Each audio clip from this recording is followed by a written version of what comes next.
Okay, welcome, folks. This is House Corrections and Institutions Committee. It's our afternoon meeting. We are running a little late. It is Thursday, January 29th. We have with us Damian Leonard from Legislative Council to go over with us what is being proposed in the Senate bill for, it's a miscellaneous Department of Motor Vehicle bill. And this came at the recommendation of the Department of Motor Vehicles that pertains to non-driver ID for folks who are incarcerated, as well as folks who are incarcerated having access to driver's licenses. We are also working on a bill in our committee, H 549, that also deals with the same section of law in one place. So I really ask the committee members to have out with them the bill H 549, and it's on page 7, and it begins at line 4. So Damian, it's all yours. Great. Thank you. For the record, I'm Damian Leonard from the Office of Legislative Counsel. So this issue first came to my attention. So as I think those of you who know me know, I'm not someone who works in the corrections area. Take care of that. And so when I drafted the miscellaneous motor vehicle bill, I innocently made some tweaks to the Department of Motor Vehicles language, thinking I was just cleaning things up and making them read more smoothly, only to find out from your chair and then the Department of Corrections that I had inadvertently made the policy decision to sweep in both individuals who have been sentenced and individuals who are being detained in our correctional facilities. And so the language in front of you has been updated since then to make it consistent with the existing language in the non-driver identification section. And so what this would do is, so currently, if you are an individual who's been sentenced and is serving your sentence and it's at least 6 months, you can get a non-driver ID for no cost. When your sentence is coming to its conclusion, the Department of Corrections and Department of Motor Vehicles will work together for the individual to get them a non-driver ID for when they're released from prison. This would do something similar in Section 2, which is for the replacement driver's license or operator's license. Yep.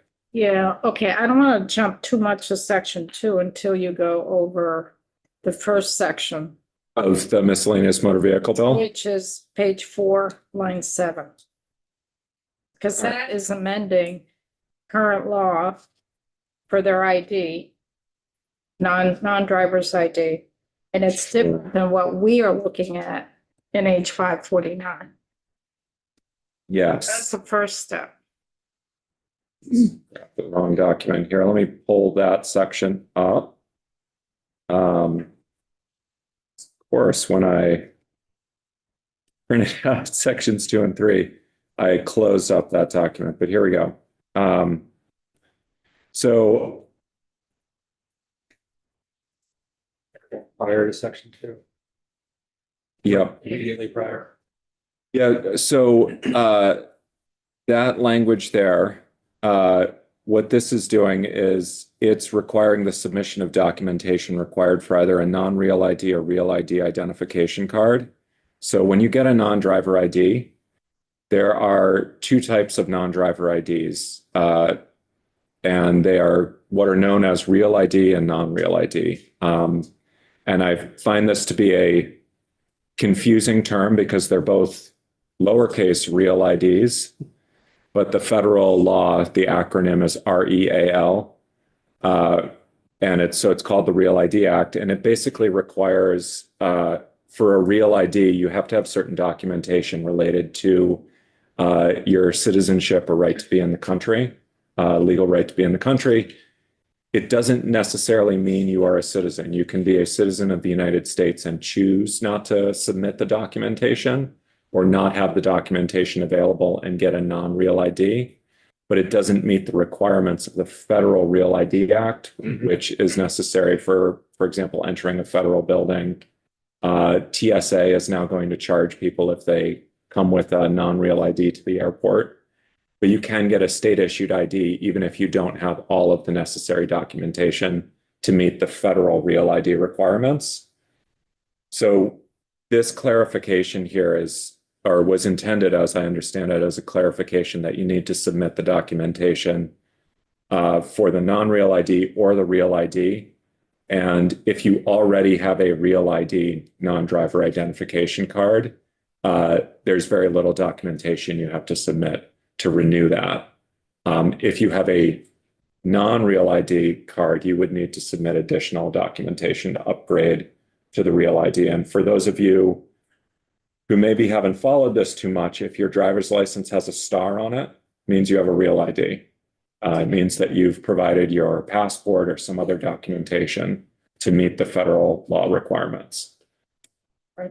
And what if you've been incarcerated and your real ID has expired? Do you have to resubmit all of that documentation? So as I'm reading this here, and I would turn to the DMV to see how they handle this, but I see there's no language here related to whether it's expired or not. So I think it would be treated the same way as if you were not incarcerated and your ID expired, and you'd have to submit new documentation, as I understand it. But we do have Nancy Prescott here from the DMV who may be able to provide more insight into their process. Nancy, could you just identify yourself for the record? For the record, I am Nancy Prescott, Director of Operations at DMV. And that's a question of if a real ID is expired and we have already collected the necessary documents and scanned and can see in our record, we will not ask for the documents to be provided again when expired. Okay. I have a question on the language here. So on line 9, Mhm. it says for a person who's incarcerated, sentenced. This is just for sentence folks. Yep. Who is eligible for a non-driver ID card under this section. Yep. I don't know. So what's being added is when they apply, and there needs to be submission of documents that would be required for a non-real ID or a real ID identification card. So by saying non-driver ID card in line 9, and then in line 11 saying non-real ID, are they one and the same? Yeah, so there, for each type of identification so if you think non-driver ID and operator's license, there is a non-real ID variant and a real ID variant. They look essentially identical on the outside, except for a star logo on the real ID variant. And the difference is, did you meet the federal requirements to get a real ID, which can then be used, like I said, to fly at federal buildings and for a few other purposes that are escaping me at the moment. But they are essentially one and the same, just two subsets of the non-real ID or the non-driver identification card. I'm tripping myself up. No, so that's where non-driver ID, you can get a regular one, or you can get a real ID, non-driver identification. That is correct. There are two versions. And if we don't signify on line 9 which one it is, we're just saying non-driver ID, does that cover both of them? Or do we have to be explicit and say non-real ID and real ID? Go ahead, Nancy. It should be noted that a non-real ID states as well on the credential, not for identification purposes. Right. So we always should and want and desire in this piece here regarding the inmates being released to have the highest ability of the credential to be released with. So that would be the real ID That's correct. identification card.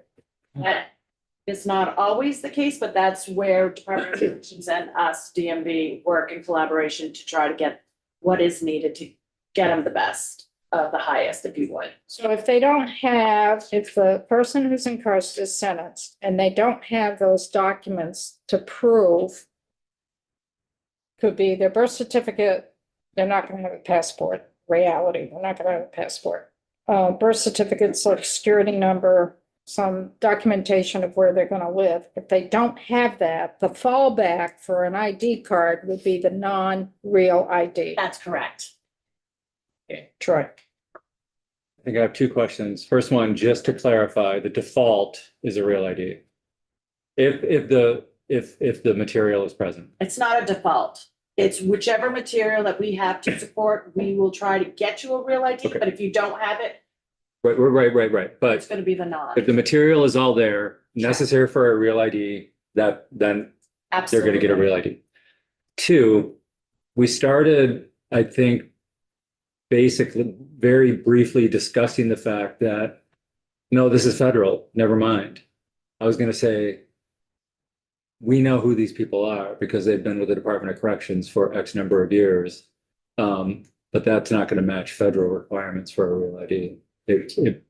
Okay. Yeah, so you may have an instance of someone who was sentenced and became incarcerated before the Real ID Yeah, Act took effect, although that is getting, and Vermont was one of the early adopters. 2014. Right. So, I mean, it's as the further you go down the line, the less likely it is that you have folks who were incarcerated before Yeah. the Real ID law took effect and before Vermont started issuing the IDs. But you know, it's going to be probably decades before that's true for everyone. So do we need to clarify at all on lines 9, what non-driver ID? Do we have to clarify that at all, or is that more made clear in lines 10 and 11? I don't think you need to clarify that at all. The language in there, we refer to within the DMV world, a non-driver identification card has one meaning. And then, just like Nancy said, there are two versions of that non-driver identification card, Real ID and non-Real ID. And there are other subsections that are not shown in this bill, and I don't think are shown in H549 that cover documentation requirements for non-Real ID or Real ID and what needs to appear on the non-Real ID and so forth. And we've adopted all of those requirements so that we can be in compliance with the federal law requirements. And so that's all set out elsewhere. So if you read the full section, which is pages, you'll see that, oh, okay, these non-driver identification cards have these things called Real IDs and these things called non-Real IDs, which are for Vermont residents who cannot prove that they're in the country lawfully or choose not to. So that is an instance where someone may choose not to provide the documentation necessary to prove that. And then they get this other ID, which is still a state ID, but it cannot be used for federal identification or official purposes. So Nancy, I know when you were here, when we looked at our bill, DMV absorbs the cost of these ID cards. That's correct. Is that going to change? It was like $3.30 per card. Is that going to change at all with including the language on line 10 and 11, which means non-Real ID or Real ID cards? No cost change. No cost change. Okay. So the other piece that we're looking at, Damien, which is beyond your purview, but is in the bill, is to allow detainees as well who have served 6 months or more to have access to these ID cards. So that's a change that we're looking at as a committee. Right. And that is something I definitely understand. I don't understand the ins and outs of that area of the law. But what I would say is that if that H549 moves forward, and then this language moves forward in the miscellaneous motor vehicle bill, that we'll either need to do a true up when the miscellaneous motor vehicle bill comes over to the House, or provide some way to true them up. The other thing is, Hillary and I can work together too to make sure that we don't inadvertently draft language that interferes with each other, because we do have the option, although it's not preferred, when we get to the statutory revision process where we put it in the green books. Yeah. We add an editor's note to say we amended this law twice in the same year. The amendments don't interfere. So what we've done is made both amendments to the same section to reflect the intent of the legislature. And then we put both in, but that's never ideal because there's always a chance that you inadvertently have something that conflicts. So Senator Westman and I spoke yesterday, and our thinking is they're going to take testimony on this with you folks. We're going to take testimony. And the goal is whatever language we come up with on our end gets carried through on the DMV bill. So the language is the same in both bills. Right. That's what we're looking at. And it's worth noting that your counterparts in Senate institutions are also taking this same issue up tomorrow so that they can be briefed on it and brought up to date on the issue. So they're aware of that. And this was brought up today. We went through all of the sort of open items on the bill. So With transportation? with Senate Transportation. So for those of you who don't know, they have the way the Senate rules work, they have to introduce any committee bills by the end of January. So the committees don't have enough time to finish their work on the bill. So what happens is they introduce the bill and refer it back to the same committee. So they had to vote the bill out this morning. So as part of that process, they went through section by section and highlighted all of the outstanding items. And for sections 2 and 3 and 1, the outstanding items were that there's this pending bill H549, and there's also the need to run updated language by DOC and DMV to make sure that it works and reflects their current program. And then if H549 moves forward, to make sure that we're staying consistent with whatever the intent of the legislature is on the issue of providing IDs and other credentials to detainees. So for this proposed change, lines 10, 11, I know it came from DMV. So you would be supportive of this language? Of ours from the DMV miscellaneous, yes. Yes. What about DOC? Have you weighed in on this at all?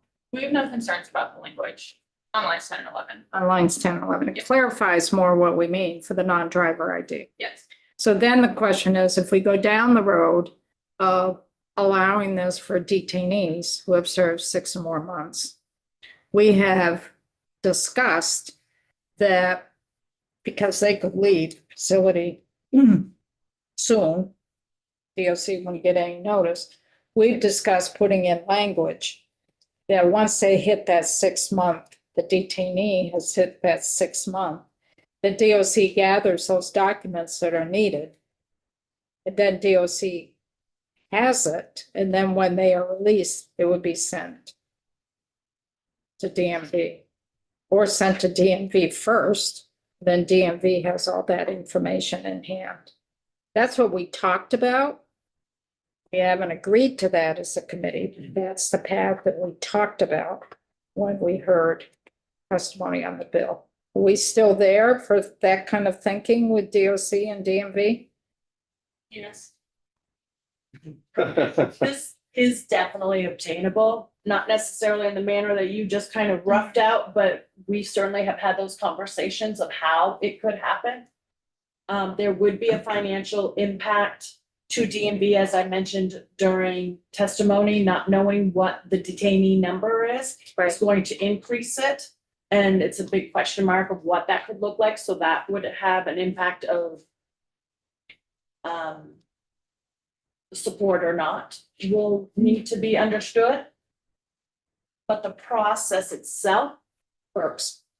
We've got a process that we've discussed that's kind of already in place and what we would be able to possibly pivot in order to make that happen. And DOC, you were gonna try to, I think you were gonna try to get some data in terms. Yeah, unfortunately, I'm still waiting on that information. I think we're having some issues with our offender management system right now. But it's on the list. See how many offenders are over that 6 month. And some of those offenders who are detainees, they also have a sentence. Yeah. So that would be carved out. Right. You've got to have the true detainees. But sometimes the sentence is time served as a detainee. Does that matter? No, because the credit for time served kicks in once they're sentenced. Okay. So they could be a detainee for 10 months, but once they hit that 6 month, then DOC could gather the documents that would be needed and send that to AOT, to DMV. Then they hold it till the person is released. We roughly spoke, Monique, and Haley and I spoke about what that possibly could look like, and it sounded more like DOC would give the detainee similar, and they would give them what they needed while they were there and get it to them. The individual would then bring it into DMV themselves. When they're released. Yes.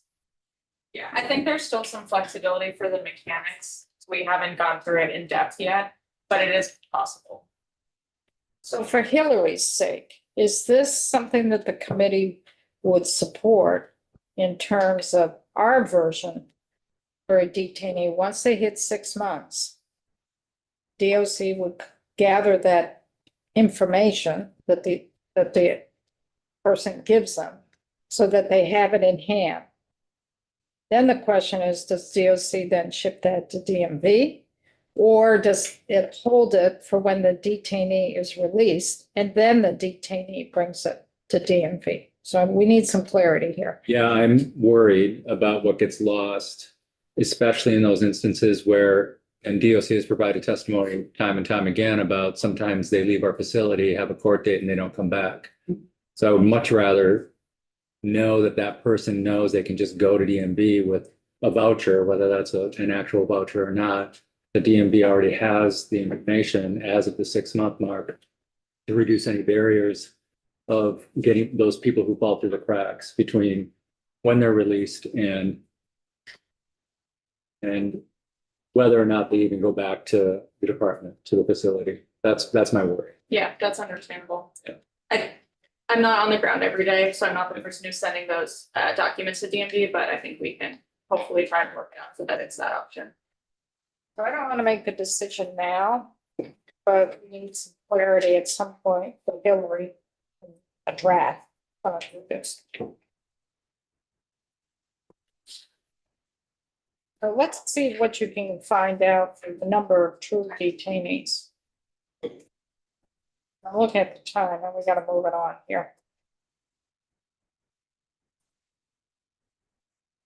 Okay. I think we're okay with lines 10 and 11 as a committee. Is that all right? Yeah. Yes. Okay. Okay. So the next two sections, and this is what is in the shortened document that Tate got for you, is this is essentially expanding this the current program with respect to non-driver IDs for incarcerated sentenced individuals to replacement driver's licenses and replacement learner's permits. So as Nancy mentioned earlier, the goal that DMV has expressed is to give them the highest possible credential that they were previously had or could obtain. And so what this would provide is with respect to replacement licenses, same as in the existing law, an individual sentenced to serve a period of imprisonment of 6 months or more committed to the custody of the Commissioner of Corrections, who holds an unexpired license issued in Vermont, or held a Vermont operator's license that expired not more than 3 years prior, would be eligible to apply for a replacement license. And upon proper application and submission of the documentation required for a real ID or non-real ID, be able to be provided with the replacement operator's license for no fee. So this is if they currently, if they have a current valid license that's not expired, or it's been expired but not more than 3 years. That's correct. So they would not have to pay. That's right. And the law right now is if they're going for a driver's license, they want to have a driver's license while they're incarcerated, they can do that, but they would have to pay. So that's kind of in conflict. A little. No, Because, no, right now, our law states that we're gonna give the inmates upon release a non-driver ID. we gave them the authority if they wanted a license. And They now we're would do that, but they would have to pay for it. correct. So now we're saying when upon release, if you're an inmate for 6 months or more, if you had a license or not expired, or excuse me, yes, not expired for more than 3 years, we will then give you a driver's license instead of a non-driver ID. If they already have. Yeah. But I'm wondering how that tracks with what we have in place for them if they want a driver's I don't think license. 549 comments on that. No, but it's in the law. We did that. The law right now doesn't specify folks who had an ID or an expired ID for 3 years or less. The law just states if people have been incarcerated and they want a driver's ID, they have to pay for it. That's what the current law states. Right. This is talking about people who, let's say they went in, they got incarcerated with a driver's license. And it expired while they were incarcerated. This is saying they would get a driver's license even without asking for it. I want to see the language because we did this 2 years ago. We knew some folks had a license in there that they would want to renew. And we wanted to make sure that the person paid for it, that it wasn't like the non-driver ID cards, that it was true license and they would have to pay for it. I'm trying to find the language where it says that. I don't know if Hillary can find it.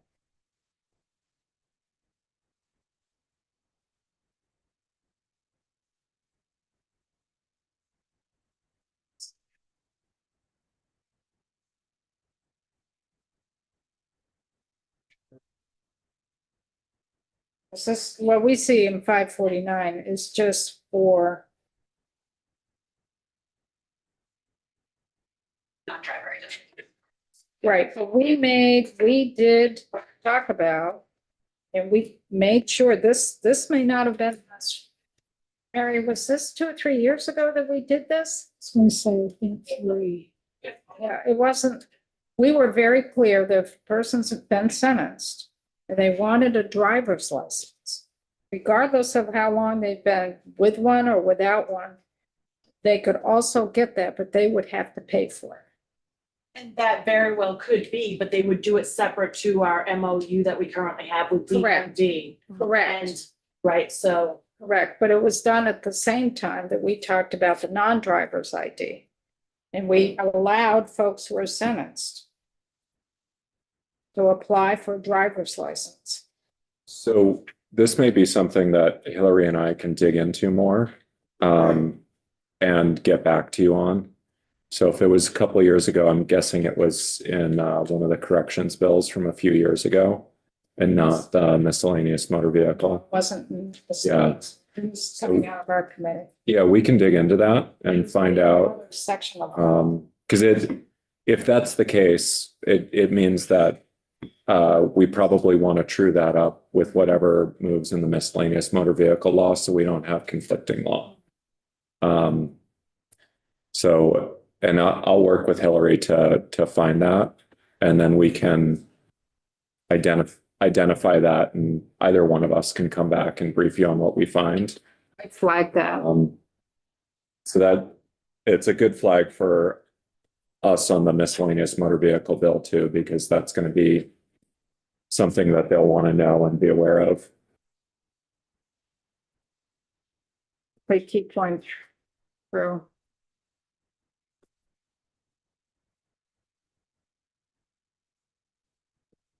So let me just finish this note. As you keep going through the section here, the next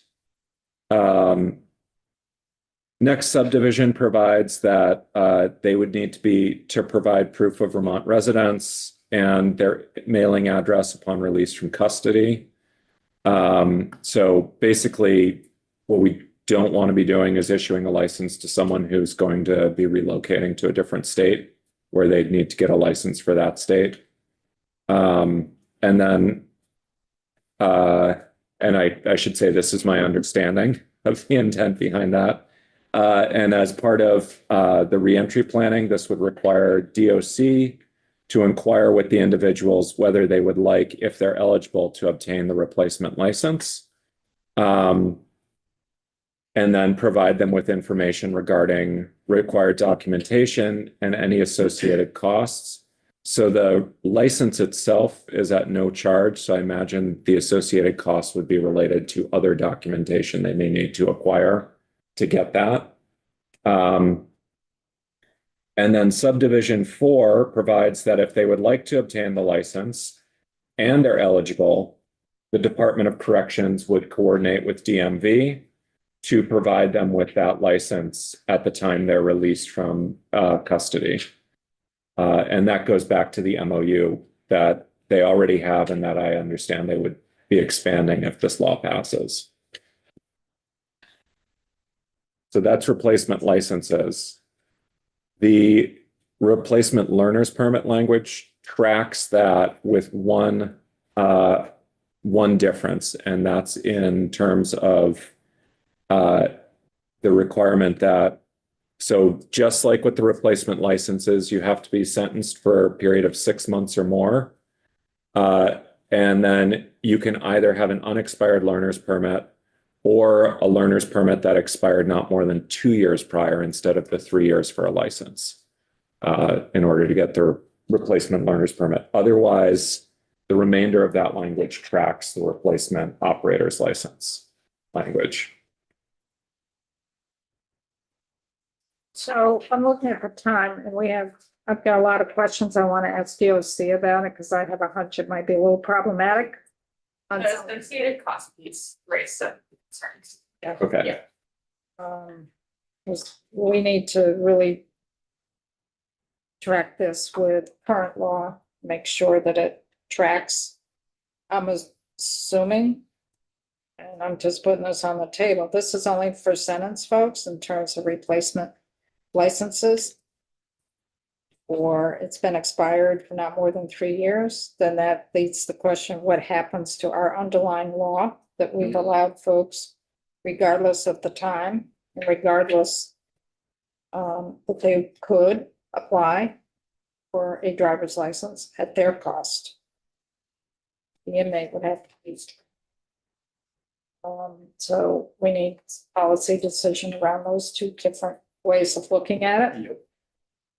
And the underlying bill that we're working on only addresses non-driver ID. That's right.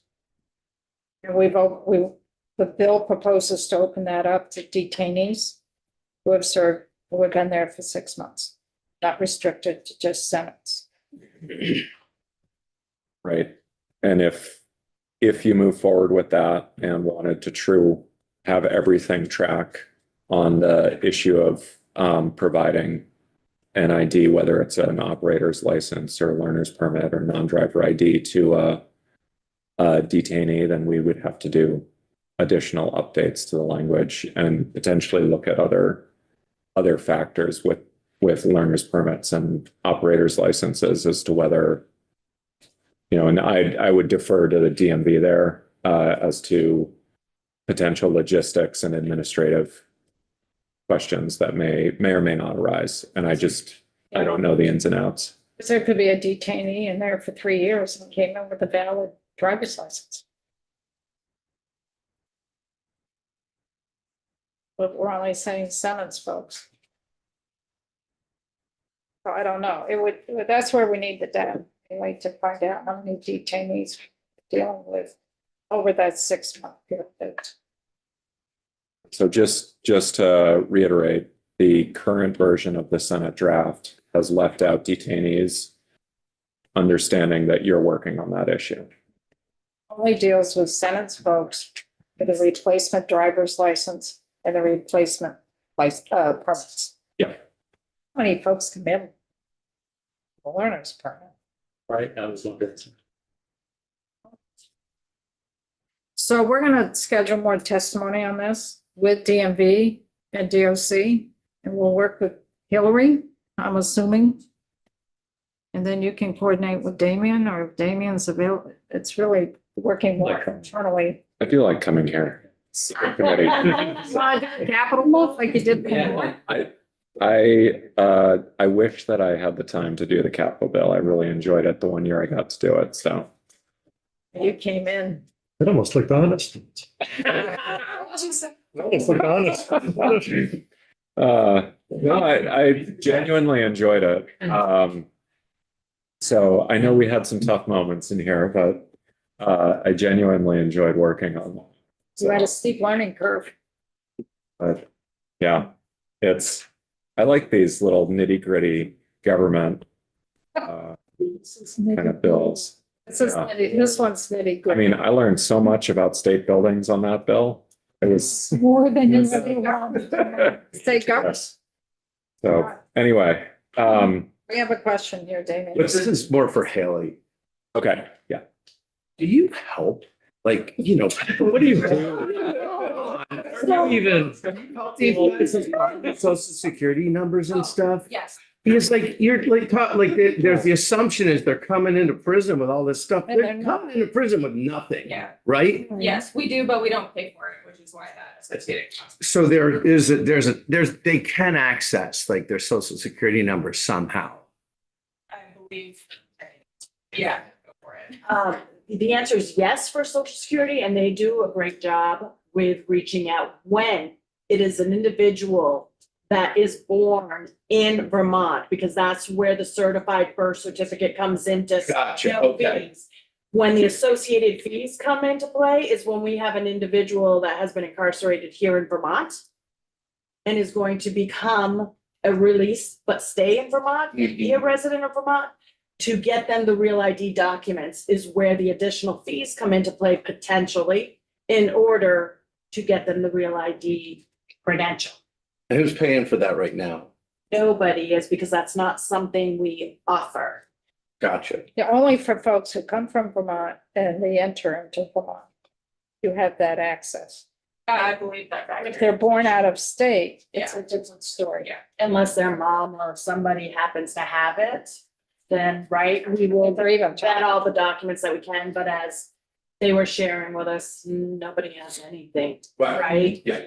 Okay, thanks. I mean, I will probably get into this more. So. And to be clear, the motor vehicle language only provides the credential at no cost. It does not provide this documentation that you may need to get out of state at no cost. So the credentials would be what? The operator's license or learner's permit or non-driver ID. So the credential that DMV issues is provided at no cost. If there are things that you would need to get out of state that have a cost associated with them, the current language said that DOC would make them aware of those associated costs, but not that they would pay them. Make the offender aware. Yes, make the offender aware of the associated costs. And again, this is fairly new language that had that DOC only had a few, like 2 minutes, 1 minute to speak to it. So they're still waiting for testimony from them on some of that. And they understanding too that you would be looking into this and weighing in, and that their colleagues who handle corrections would also do the same. So. Thank you. So we'll schedule some time next week on this. Yeah. It's gonna be a good hour to hour and a half, if there's any indication. I'm happy to come back if I'm available, or to let Hillary take that. Love for you to Yeah. come back. 5:49. 5:49. Yeah, I think he's- About the impact on. Great. Thank you. Thank you. Cute thing. Always fun to be here. Yeah, exactly. Thank you. So Hillary, probably around 3:15 or something, maybe? Yeah, back, figure something out. Below board. Below board for the whole board. You like the way you guys said. Yeah, I will. We have, It didn't come out right. Jay Johnson. today we have Jay at 3. Okay. And then we have Duffy tomorrow at 12:15. Jay's coming in, Jay at pre-trial supervision. I think that sounds. Okay. Schedule keeps changing. So we are going to switch gears a little bit. We're gonna talk with DOC. We had a few weeks ago, folks in here talking about the issue of ICE detainees being held in our correctional facilities. In terms of, there are a couple layers to it. Access to them, there was testimony that was given, like sometimes they were denied access to them, sometimes they were denied access to come into the facility. This would be for folks who would provide legal representation to folks who are ICE detainees. There was concern about language interpreters, that there wasn't enough of that. It was a hindrance. The legal presentation. There was also concern about language interpretation in terms of the detainees accessing healthcare while they were being held. I think those were the 3 biggest parts. I don't know if there's other parts that I missed.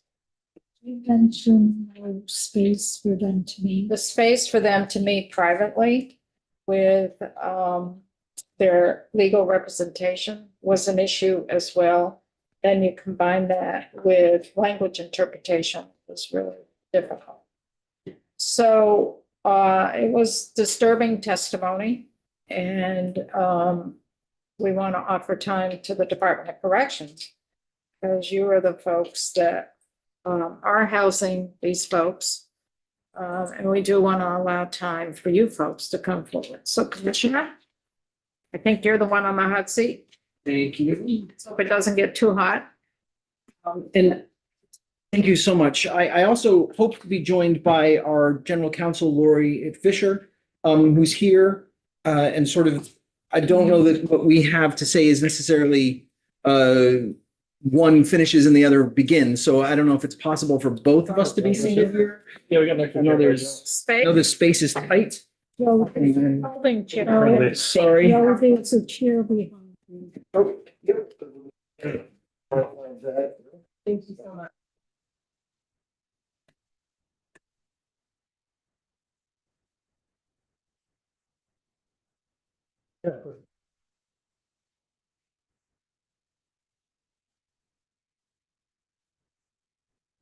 Welcome, and if you both could identify yourselves as well before you begin. Yes, of course. Thank you, Madam Chair, for having us. My name is John Murad. I am the interim commissioner for the Vermont Department of Corrections.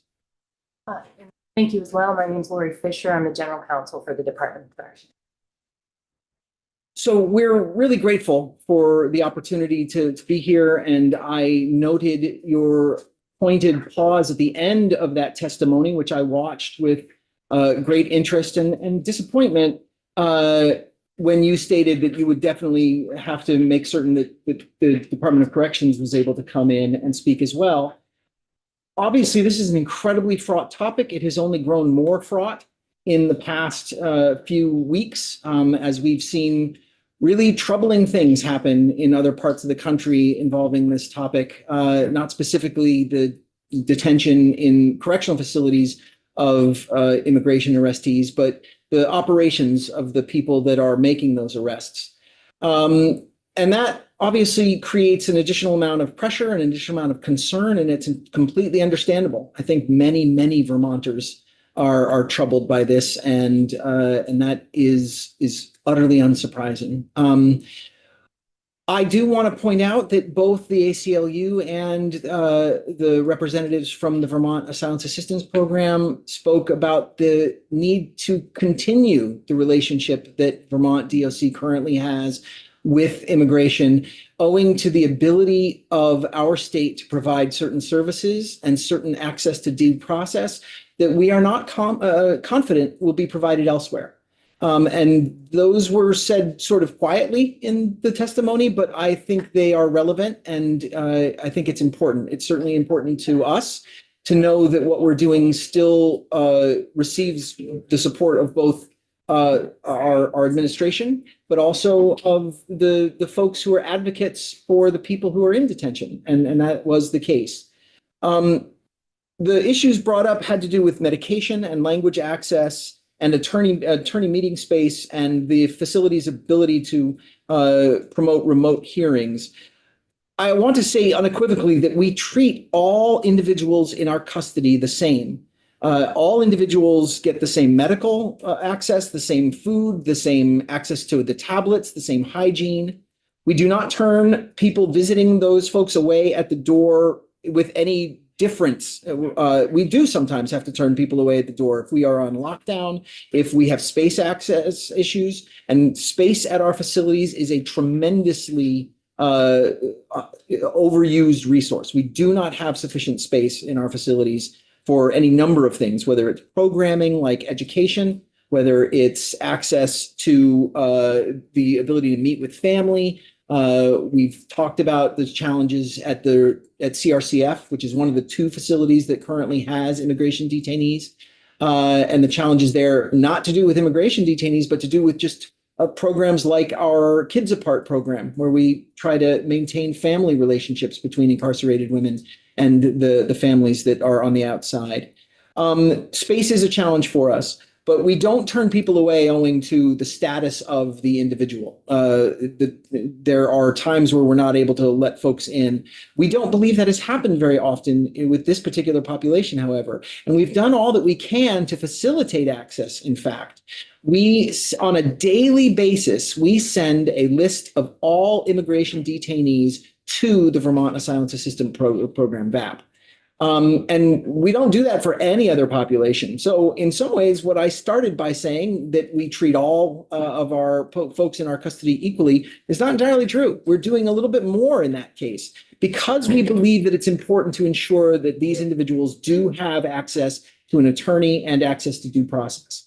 When an individual is arrested in a town in Vermont for disorderly conduct, and you are arrested in Bristol, Vermont on a Friday night for disorderly conduct, and you are held because perhaps this is repetitive behavior or there was an element of danger to it, and you are brought to a facility, you will stay at that facility as the arrestee until arraignment on Monday, at which point you'll have an attorney.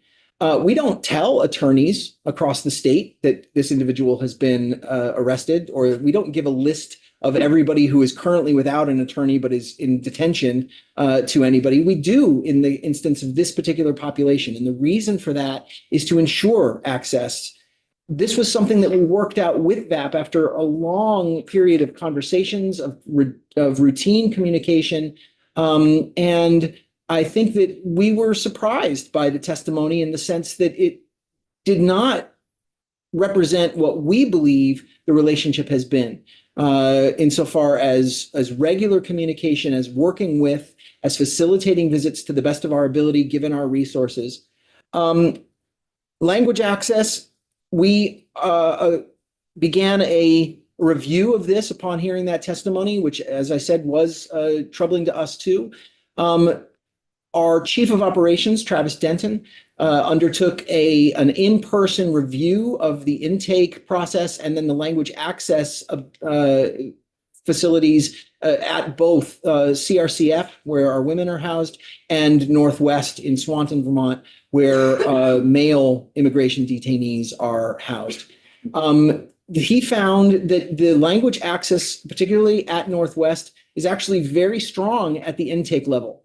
There are signages available that allow people to identify the language that they speak. There is access to language lines through a company called Propio, which offers nearly 100 languages on its card and on its translation or interpreter line.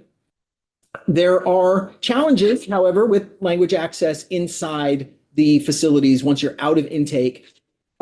There's strong language access in the infirmaries when medical is being provided. That's certainly important to us. But inside the facilities, the ability to get access to some of these language lines or these language apps is challenging, owing to we don't have phones in the general pop bays, and we also do not have easy cellular access. The Wi-Fi at our facilities is a challenge for us and has been and remains, and we would like to overcome it. We are working to assess that we are to make sure that we have a consistent appearance of language access at both facilities. We found that CRCF was a little bit less clear on language access at intake than Northwest. It was slightly less consistent, and there was a variation in the staff's knowledge of interpreter services. We found very strong staff knowledge at Northwest. In both cases, as I said, the living unit, once you're out of intake and into the living unit, that becomes a little more complicated. But at Northwest, there is plentiful signage in the living unit where most of the immigration detainees are housed. And that includes signage that is from U.S. Immigrations and Customs Enforcement, where they have signs with multiple languages, signs that have lines that allow them to allow individuals to report human trafficking if they themselves have been trafficked or if they know of it.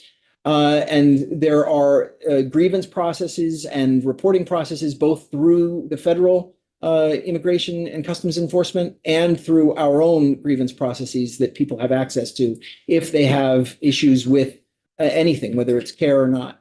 The superintendent at Northwest, I directed him to watch that testimony as well. He did and offered a number of observations.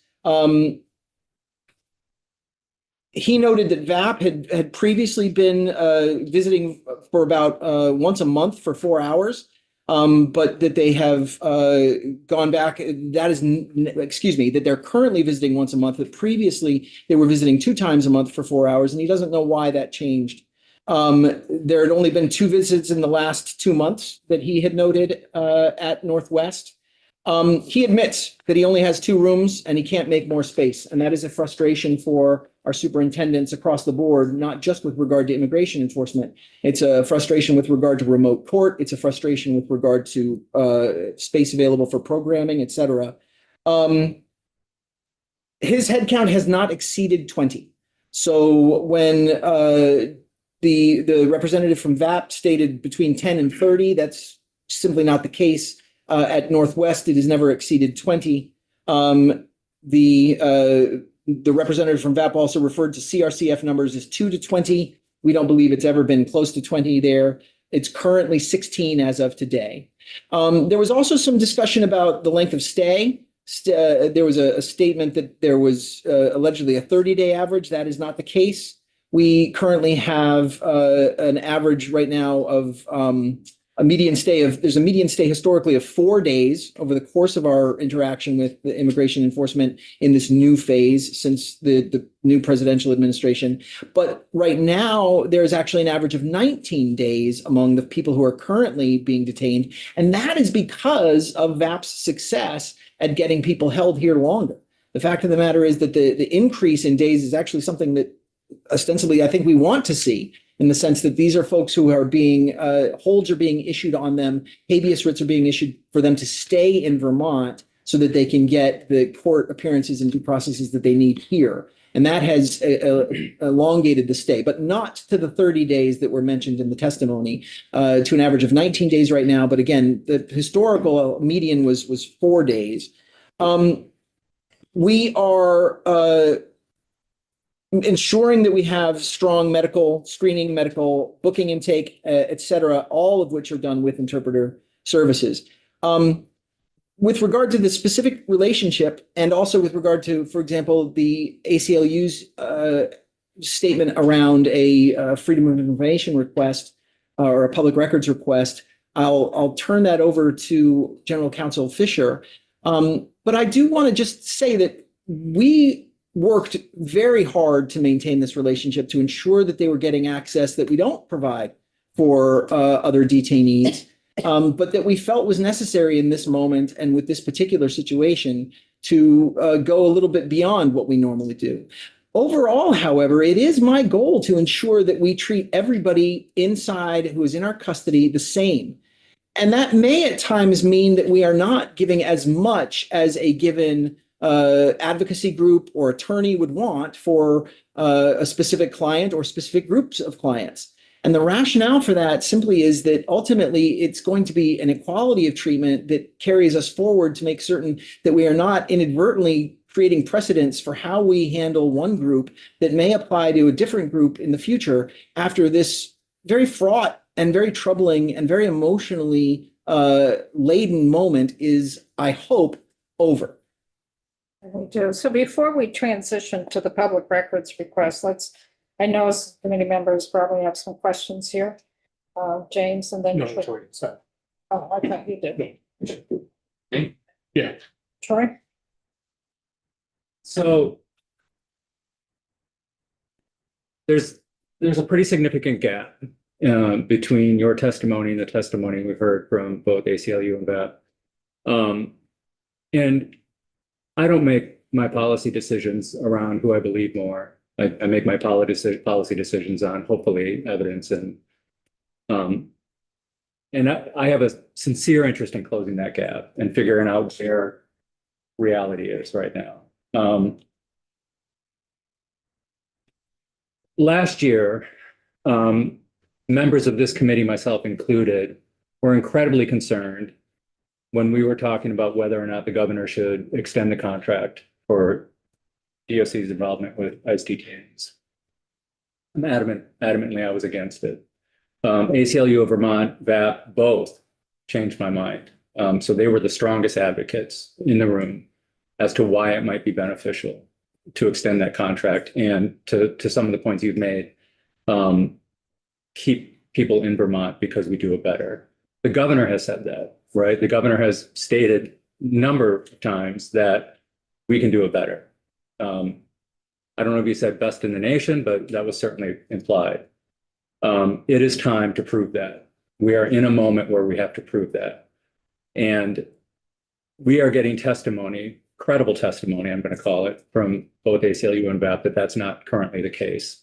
I can appreciate your perspective on the matter, but your perspectives don't line up. So there's a communications concern at the very least that we have to figure out. I'm concerned anytime somebody is not having their constitutional due process rights being met, whether that's a Vermont detainee or an ICE detainee. To date, we haven't heard anybody advocating that Vermonters who are being detained are having threats to their constitutional rights. That's just not happening. We're not getting that complaint. We are getting that complaint from ICE detainees, the representation for ICE detainees. And I need to pay attention to that, especially if we're going to do this as well as the governor states that we can.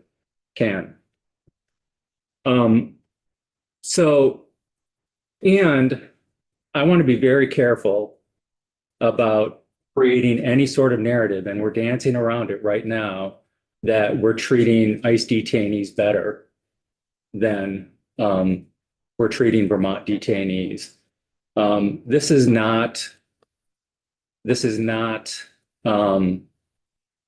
extra rights, right? This is not above and beyond we're talking about fundamental due process rights in a national environment right now where those are very much at question on a very daily basis. And we are not far. We're seeing it happen in Minneapolis. We're seeing it happen in Portland, where those constitutional rights violations are going to and have been impacting American citizens. So there is a tremendous difference in perspectives about whether or not we're doing it right now. And that worries me. So I hear you say that you don't think that that's the case. You spent a lot of time talking about Northwest, didn't spend a lot of time talking about CRCF. And that's one of the complaints, is that there's a pretty significant disparity between the institutions. So one of the things I'm going to need to hear from you is whether or not there is a departmental approach to this and how much leeway your superintendents have in interpreting that approach, and what happens when superintendents are not meeting the stated expectations about how we're going to be treating ICE detainees. So are you aware, and we haven't even touched on language access yet. I want to know how the Vermont Network has access to language programs when they're in the facilities. I have thoughts on space, and I want to know if you'd be open to this committee discussing temporary space, such as a trailer of some sort or modular things like that we can get in place so that you have enough space for anybody who needs it, for giving access to this. And I don't know what to do about this disparity between feeling turned away and we're not doing that. I don't know what to do with that, because the testimony from the providers of these legal services are saying we're not having the access that is due to these people who are having significant constitutional crises impact them. So do you have any formal written statewide policy governing legal access specifically for ICE detainees? Are you confident that your superintendents know what that policy is? Are there ramifications for superintendents who are not meeting those? I'm especially concerned between what I'm hearing happening at Northwestern versus CRCF. Block scheduling was brought up. And to me, that feels like it would be a really quick fix if we're providing block scheduling on X number of days per week, per month. I don't know. That to me feels like it would be much more easier to manage for frontline staff who probably have to support that block access. So I'm curious your thoughts on that. I'll leave it there for now. There's a lot here.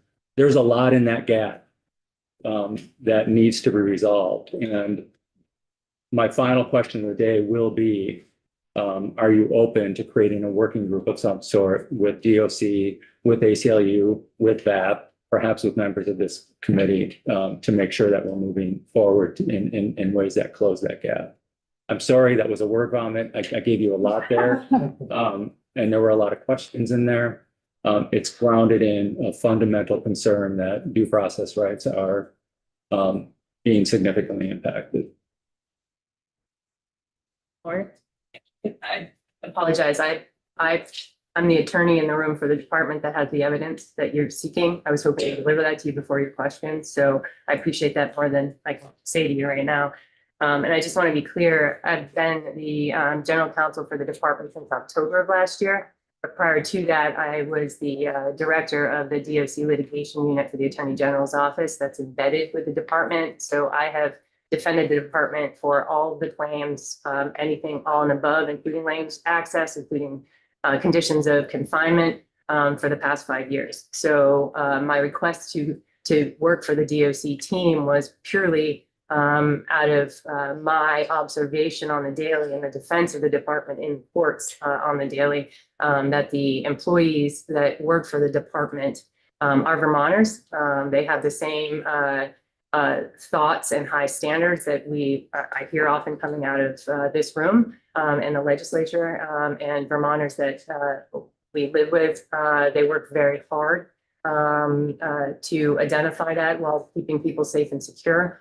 And I think it's very important that the disappointment in the testimony that we heard from the ACLU and the VAP constituents were in fact contrary to a number of reports that they gave to us. I have specifically, I can refer to an email last October from Ms. Martin Diaz, Attorney Martin Diaz, that indicates working with Superintendent Turek at CRCF, very excited about the progress. Safety and security measures make a lot of sense when we explained why. And I can get back to security with your suggestion that we do modular rooms for access. And we were working really hard with them because we don't have the Wi-Fi and the cellular access in the facilities to figure out alternatives to offer in that situation. And Can you just tell me the date of that memo? I absolutely can. October 10th, 2025. And there's a number of back and forth. The in the email string, it also Attorney Martin Diaz, thank you so much for reaching out with welcome and appreciated offer. It was an offer from Superintendent Turek to coordinate the group meetings. VAP would be delighted to be conducting regular legal orientation and screening visits at CRCF. We hope to scale up the service to go bi-monthly, which in fact did happen until they, for reasons I can't answer to, stopped that practice. And so that was specific. So as you might imagine, that gap was also concerning to us. I also have emails from Attorney Pelcher, who was one of the attorneys for the Vermont Asylum Assistance Project. When I started in October, day one, I had a reach out call with the VAT team talking about their visits. The call was based in the fact that the group of 1 or 2 attorneys and 1 or 2 administrative staff or interpreters was going to be increased trifold or quadrupled at that point in time. That's a logistics problem to have 5 or 6 detained individuals with security levels that require supervision all in one room with a number of attorneys and legal staff is a logistical issue, a spacing issue, as we've discussed, and provides a lot of communication issues. So we were able to coordinate one of those bigger group visits. We gave them at that point in time a cellular phone access for one meeting space until we could get the landline up for them.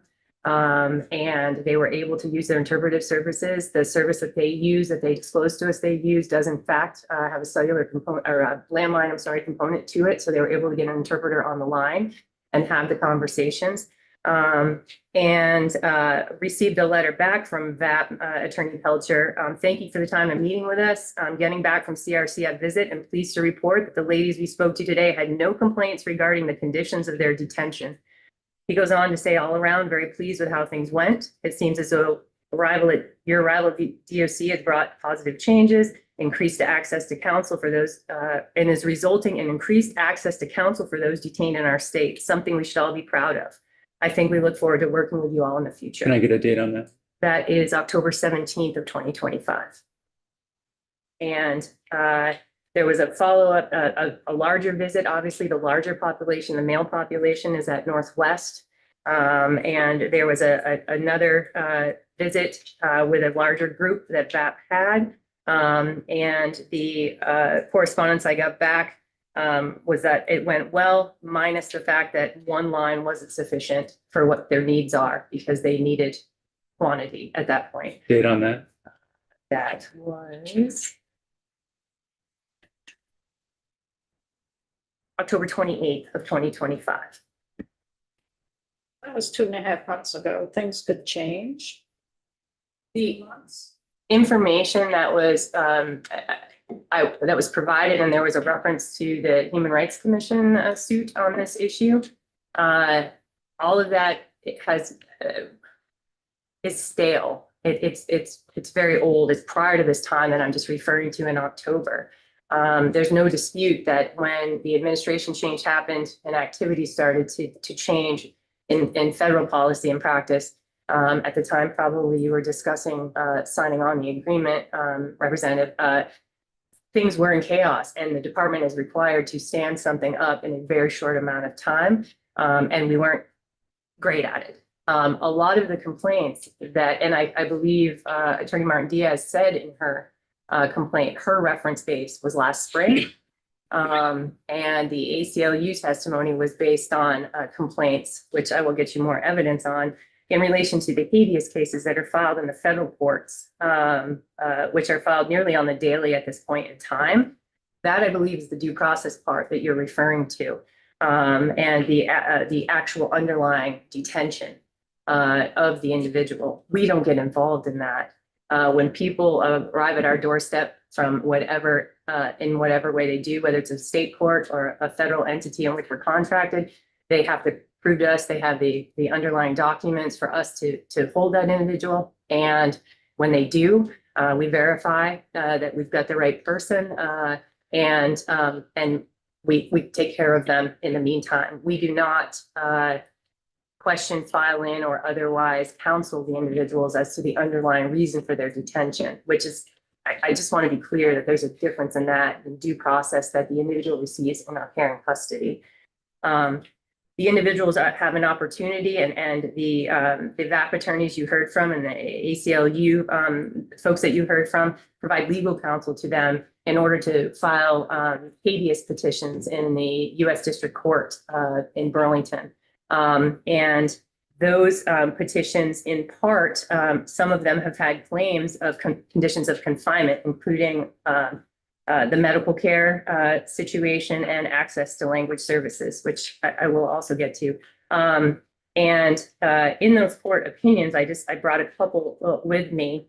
These are the individuals that VAP has determined that they are going to represent and file in, which they do not on all the individuals we have.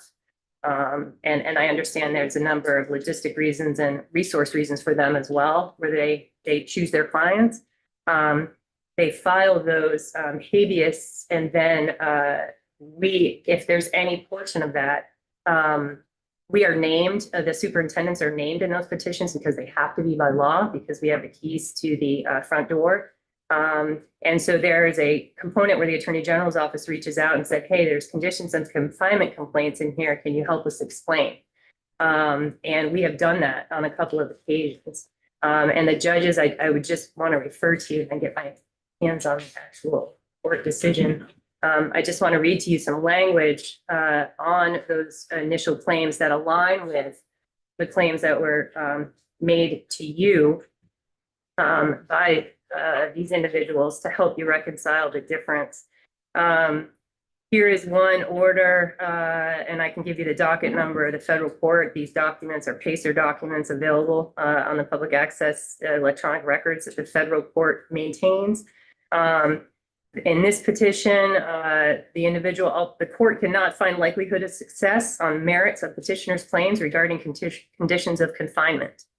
And that particular petition had some claims that there wasn't access to medical care, and we were able to show medical records, intake records, and the like, that was not in fact the case. And the court duly found that conditions of confinement were not in. Can I get a date on that? Yes, sir. That came in October 29th, 2025. So I want to move this along a little bit too, because I'm sure there's other questions. So when when there is a detainee, regardless, I mean, they're not an ICE detainee, a detainee. Space is an issue when their lawyer shows up at the door. What happens? Without an appointment, Yeah? Do they ever show up? facilitated if possible.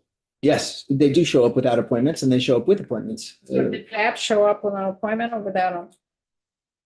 I think it's been both. I think Yeah. even some of the anecdotes that were related in the testimony seem to be sort of appearances without notice. They did talk about some appointments that they set up.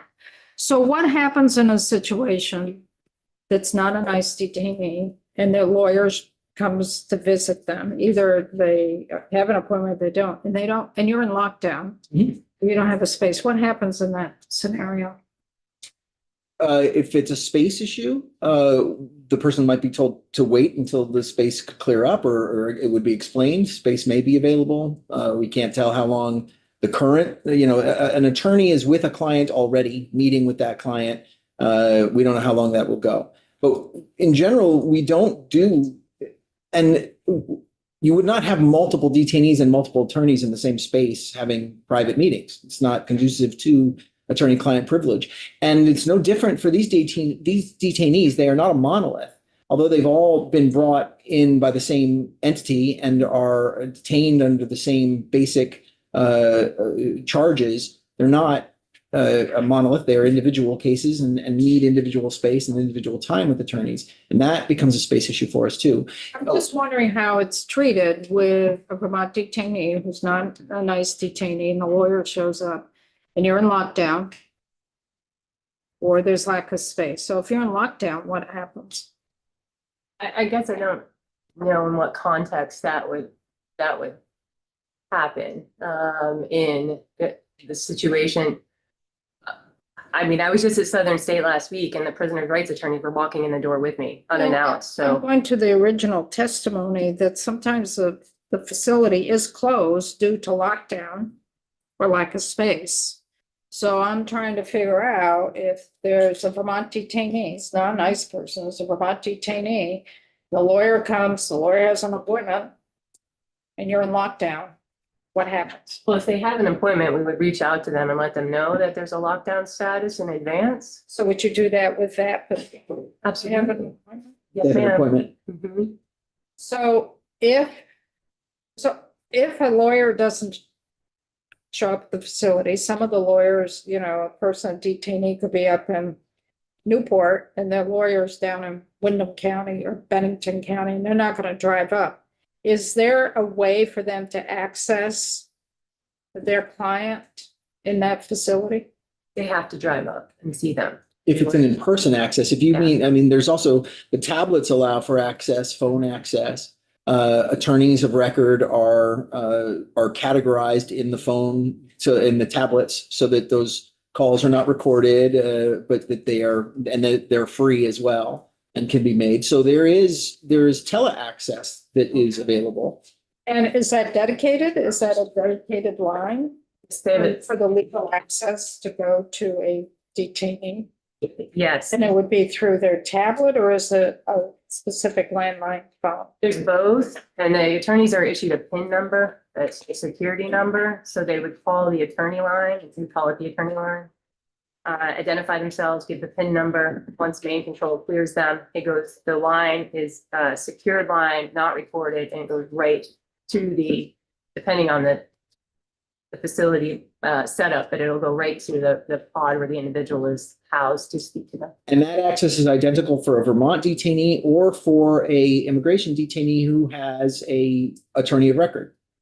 So is that the key? It needs an attorney of record and Well- Jack would need to go through a process for attorney of record. That is why we provide the list each morning to them. So they can become an attorney of record if they take those additional next steps. That's something outside of DOC's purview. But, and that of course is not necessarily true at intake. And so, that happens the next morning after an intake. A group of people, 2 or 3 immigration detainees are brought in. They may have been detained any place And for the most, in many cases, they're no longer being detained in Vermont. They're being detained elsewhere. And they are brought in and there's no effort whatsoever to deny them knowledge of where they are. There is no, that is a component of the intake. The intake correctional officer will tell them where they are and they are given. Understand the language. They are able to, there's signage in each of the facilities that has a list of all the languages available through the Propio translator line. And one version of the sign has 88, one version of the sign has 99 languages written in the language, and then whatever script, if the script is different, and then the person can point to the language that he or she uses. And then the translation line, the interpreter line, actually provides that. And we did find, and to your point, Representative Hedrick, yes, we found in the review conducted by Chief of Operations Denton, we found that there is a greater degree of inconsistency on staff knowledge and signage posting, et cetera, at CRCF than Northwest. And one thing that we are going to address in the short term now, Chief Denton is in charge of all facility and field operations. That is why he is the Chief of Operations. And his report, forgive me,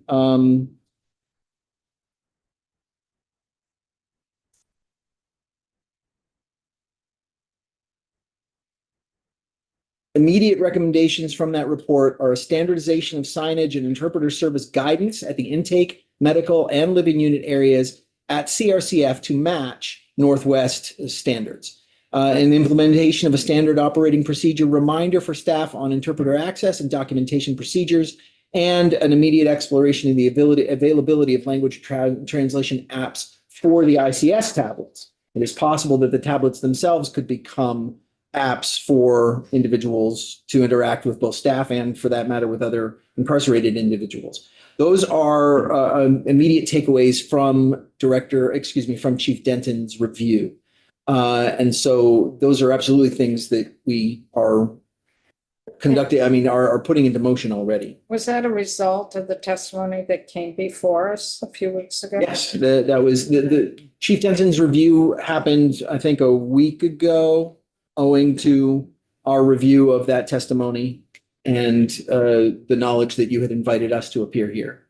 So without that testimony for CRCF, you weren't aware that it was different in terms of what was happening versus St. Albans for the interpreter? Not in this pointed way, no. CRCF has undergone a number of issues that Northwest has fortunately escaped, including the issues about crowding, issues around transition of supervisors, issues around construction that has exacerbated those crowding issues. They've had some lockdowns owing to a COVID outbreak and some other illnesses, flu. And so, frankly, CRCF, we have been dealing with some other issues at CRCF. And so, no, we were not as pointedly aware of this as we are now. And to that extent, we're grateful for the opportunity to take an internal review and make improvements. We have a few more questions. You had your hand up? Well, Troy Right. asked a question, and I think an answer would be to get some specific testimony about individuals who have been offended to find out whether there is in fact an offense. And in particular, I keep hearing that we're not providing their constitutional rights are being offended. And that's a general term. General terms are helpful, but we need specific terms of which rights are being offended, which constitutional rights are being offended for this person. I haven't heard specifics. And once we get specifics and we have both parties explain why they think it's happening or not happening, then we can learn something. But if we just hear generalities, But when we welcome those specifics, because everything we attach to the person, I can tell you if they've made a grievance, if they've been denied access. That's why the incidents, when we say there's been no denial of access, those get recorded Right. If someone is turned away, we know about that, and we weren't able to find any. I was specific to those cases on habeas is so I could give you real life complaints that are Fourth Amendment complaints as to the detention themselves, which is not DOC. And so I appreciate that, and we would be happy to respond to any of the specifics in that way. I would say since last spring, I just want to be clear that there are over 44 forms that have been translated into Spanish, including our use of library policy, our phone policy, the ICE handbook, religious accommodations, which I believe is another problem that came up in testimony, which is highly litigated, and we're very sensitive to that issue at the department, and conditions of release. So those are in Spanish. We have over 40 in French and over 20 in Nepalese. And there are the ICE handbook itself that tells you about all the due process rights, how to access your attorney, and all of those items is now translated into 20 different languages. And so and the language access policy has been in development for the past several months, and that is set to be released soon too, which updates and addresses a lot of the issues. There's no denial there's much more progress that can be made in this issue for all of our population. I understand the sensitivity to this specific population now, but all of the people that are in our care and custody deserve that attention, and we respect that very much. So our language access folks are constantly in my office talking about the different options. We've also been exploring, can we use a self-contained program? There's a self-contained, most of the self-contained language interpreter services require Wi-Fi or cellular. So we're back to that problem. Can we use a self-contained model that stays on a cellular phone device that we can hand to the attorneys when they come in, that we can contain, and that we can maintain access to, that would provide them, here's the phone, and set the model on it that allows them that interpretation. Any suggestions we've had in talks before, they weren't comfortable with that yet, but that was something we've been looking at. Who's not comfortable? When I was speaking with the VAP folks, they were, and again, and I can appreciate from the attorney perspective, you want to make sure the interpretation is reliable. And it is consistent that your client is also understanding what you're asking. So we've been consistently looking at and trying to figure out ideas. The Wi-Fi and cellular is our biggest hurdle. That I know is an ongoing discussion all the time. But we do continue to work on these, and the progress on the language access documents itself, which are our due process. And we talk due process, to me, that means, do they know how to complain if they're not getting medical attention? Do they know where to go and talk to if they're not being able to call their attorney? And how do they use the phone? How do they communicate with people? We have caseworkers who have to do workarounds to try to get out of country access for folks and make that happen so they can speak to family that is outside of the country. There's extraordinary efforts that go into working with this population on the daily, and I want to be clear, we will address any specifics that are brought to our attention and certainly monitor those. I think an additional difference on CRCF and the population numbers of this population is much smaller at CRCF. Their occasion to engage with this population it's been running 4 to 6 in the last few weeks. Last few months. Yeah, well, in general, the ladies don't tend to be much past 5 on the daily, and it's been much lower the last, like the commissioner says. And It's 16 right now. 16 total. That's Total. men and women. Oh, same total? yes, Oh, yes, okay, yeah, I misunderstood. Yeah. yeah. My apologies. Yeah, I have the list. I'm the one who sends the list to VAP every day. I can tell you exactly the division of the two. So you're sending that list to VAP every day? Yes, sir.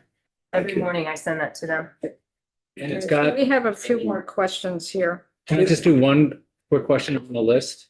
real quick, and then we're gonna go to Connor I and got you. Will. That has all the identifying information they would need, the A numbers, that kind of stuff? No, sir, we don't have the A numbers all the time. We do on some. I am often tracking down A numbers so I can look into the immigration proceedings.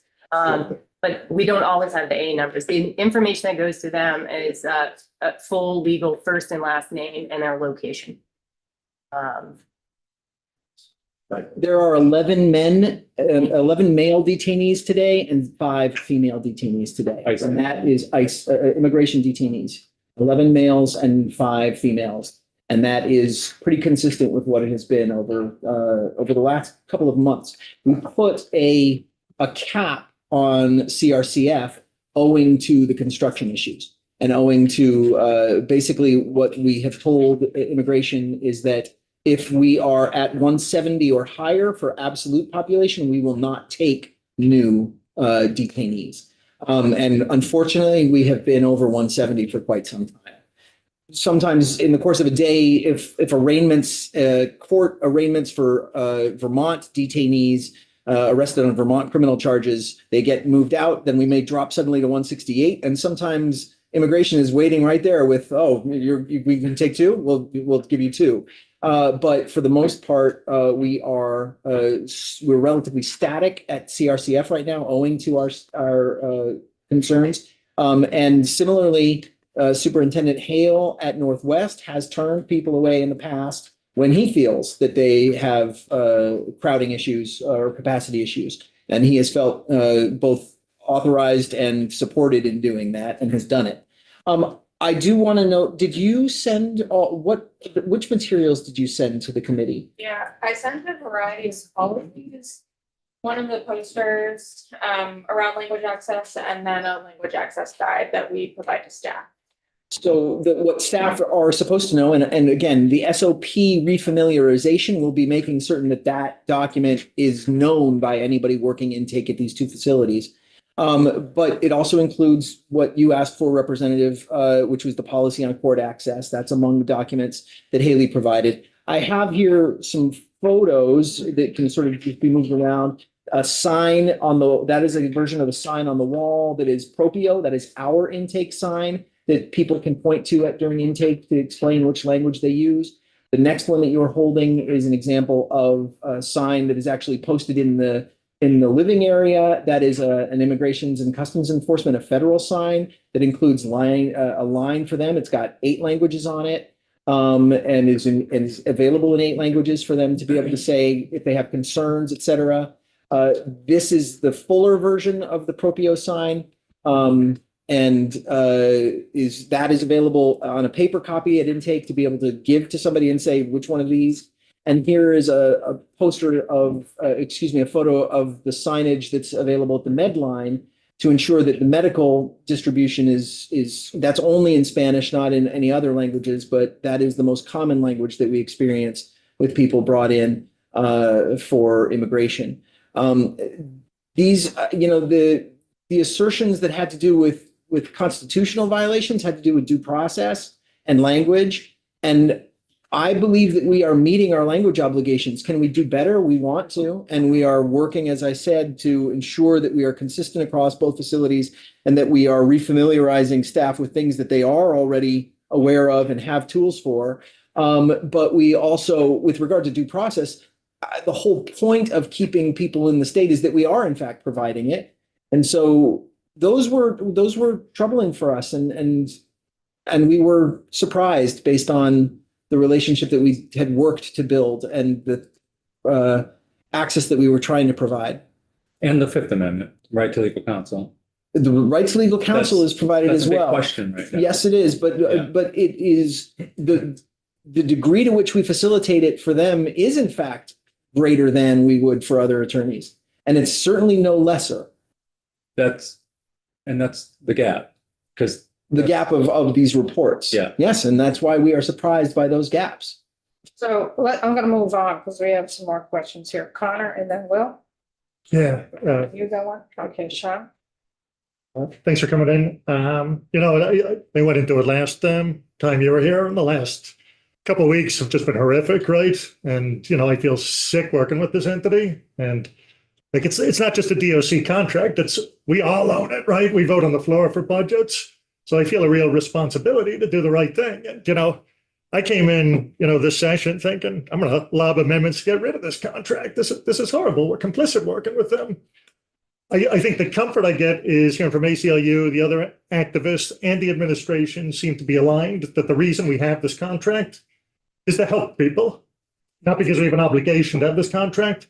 We're trying to help people. And, you know, if that's the motivation, we got to help people then. And I'm just like, I'm seeing so many barriers, and ICE is just this like shadowy entity. They should be in the seats right now, right? But they would tell us where to go if we invited them, I bet, right? So I'm trying to get a sense of like, what is the communication between DOC and ICE, and how are we showing that we're in the driver's seat on this, and we can cut this contract anytime we want based on the way it's written here, right? So we lack staff, we lack space. Are we on the phone? Like, first of all, like who's talking to who specifically, right? Who's talking to who from them and us? How regularly is it happening? And are we saying things like, hey, ICE, we need a trailer because we don't have enough space for people to meet, you know? Like, that's on you. That's not on us, right? These aren't even like Vermonters for the most part we have these days. It's fewer and fewer. Hey, ICE, you know, we need better translation services. So like, I'd love to know just what the communication channels are there. And a more specific question I have, like, you know, we asked WellPath, and like they didn't seem too jazzed with the information they're getting from facility to facility when people are like transferred, right? Which is another thing I think we should be talking to them about. But like the big question, are we even asking for a warrant when they come into our facilities, right? Because functionally, we are participating in a federal civil detention, right? It almost feels like we can be liable for that. Are we at least like asking for a warrant to make sure these people have the right to like be placing them there? So I'm throwing a lot at you, like communication channels mostly. Is there a warrant, and what leverage are we doing? And, you know, are we flexing that? Like, we could cut this anytime if you don't play ball. Yeah. Superintendent Hale should be answering these questions. Because Yes. he flexes it on the regular. And that's at St. Albans? Yes, he's St. in Albans. Northwest. Yep. He flexes it very, very, quite often. We have constant communication, both our classification director and the superintendents have ongoing communication with the ICE regional manager. Some folks in St. Albans, the gentleman we deal with is higher up in Boston. And so absolutely there's pushback. There's refusal to take people that there are people that are brought to us that are very ill. There are people brought to us that are very broken. And there are occasions where we have to say we cannot care for these individuals in this state. Right, which puts us in that quandary too about when they go out of our line of eyesight, you know. So that's a real issue for us. So there is pushback, and as the commissioner said at CRCF, the pushback is spacing. I mean, our goal is to not have ladies on beds on floor boats. That is not anything that we shoot for. And so when we approach that capacity, we definitely push back and say no. So there is pushback. There absolutely is. That also, it's very clear historically, and was made very clear as I understood it in the negotiation on this contract, that Vermont law will prevail. We're required to take over, you know, ICE standards and ICE detention standards as they will, but we've made it very clear these are Vermont facilities. They're going to be run by Vermont. There was some pushback from them to be transparent about our congressional representative visiting the facility. And the suggestion to us was that we needed to get clearance of their chain before that was allowed. And we said, For our facility. yes, ma'am. So yes, there's absolutely pushback. We push back to all the time. Superintendent Hale is a poster child for that. And so I think that also gets back to your question about consequences. Superintendent Riley is brand new at Chittenden. So our ops, chief of ops and our director of ops have been spending a lot of time there with her recently to get that conversion and to make sure this is clear. But there's certainly many opportunities that we've exercised that flex in the last several Have months. we asked for trailers or anything? So there's appropriate meeting space for people to meet with their attorneys? Well, no, because that kind of gets into our facility, our buildings and grounds, Vermont owned property. And then I don't know that I'd want to come to all of you and ask about putting ice trailers on our property. So, no. It would be for the lawyer space only. That's. Yeah. I think So I don't we'd want it to approve get it, yeah. interpreted- I don't want it to get interpreted out that we're looking for more space for holding iced tea. Right, no, It's exactly, not yeah. that. It is allowing an overflow ability for when the legal representation has an appointment with an iced detainee and you don't have enough space. How can that person access their client? That's the question there for. Well, and I think, and I don't want to speak over the commissioner or operations folks, but the intel consistently given to me, we're open to all ideas to that. What we would have to understand and vet is the security protocols that involve that. That's a large group of individuals to come in and then have there's keeper parts. There's a number of reasons why security protocols are put in place. So those would have to be analyzed. Is this population safe to be in a trailer with these individuals together? Do we have to separate that? There's a lot of logistics with that we would work out, but I haven't heard anyone in our conversations at any point in time not be willing to consider something like that. Just on the warrants too, do we ask for a warrant before we help Absolutely. If people? they don't have the right documentation and the Okay, paperwork. everybody has a warrant? And they come in with the proper documentation. If we don't see that, then no, thank you. Okay, thank you. That's part of your due process and your constitutional rights. But it could be a civil detainer. No, sure, yeah. It's different than an arrest warrant from a Vermont police Right, officer. right, no, I know. We absolutely ascertain that they have the requisite paperwork, at least that they're presenting it to us. Okay. Whether or not, obviously, there have been many claims made in public and around in various venues about whether or not these are fair or whether these apprehensions are happening properly or not. We can't ascertain that. But we can take a look at the paperwork that's given and say, yes, this is the proper paperwork that we've received for years and years in the past, and that it's present. We do not merely take them because a person shows up from the FBI or ATF or ICE and says, take this person. There has to be paperwork. Thank you. That's part of the due process. That's part of due process. It's part of, yes. Constitutional rights.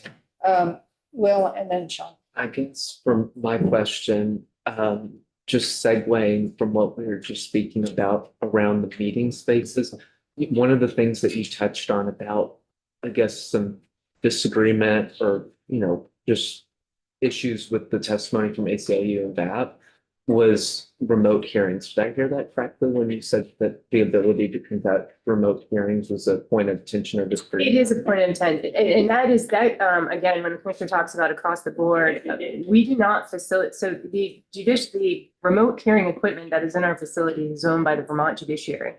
And that is assigned accordingly for Vermont proceedings. And then those proceedings are also outlined. There are certain proceedings that should not be held remotely, and I think we would all agree to that. So they're very limited, and it's in, I think, the documents that Ms. Summer provided to you all that outline the hearings that we do provide remote access to. The civil detention hearings, the immigration hearings that everyone's referring to, we do not facilitate those. How those occur is that the transport deputies from ICE come and get the individual, bring them to Burlington for their hearings, and then bring them back to us. We do not facilitate that or maintain that, and we do not provide. And I would say it is not good practice or fitting of the constitutional rights to put an individual who you're already arguing maybe doesn't understand the language, and then putting them on a remote device to try to understand their rights remotely over a computer camera. So we do not facilitate those, not because they're ICE hearings, because there's a number. We don't do family proceedings, except for termination of parental rights. We do criminal proceedings. And again, there's a list of the hearings that we do facilitate in coordination with Vermont Judiciary over their equipment. It is, so because these civil detention cases, I'm assuming federal, is that why we can't facilitate those remotely because of the fact that the state's judiciary owns that? Is that? Well, I don't want to argue on their behalf. They probably would say they'd let them use the equipment. But that's the primary reason. The secondary reason, or maybe should be the primary reason, is these individuals should have access to their attorneys live and in person, in present, in front of a judge. And it is a resource issue.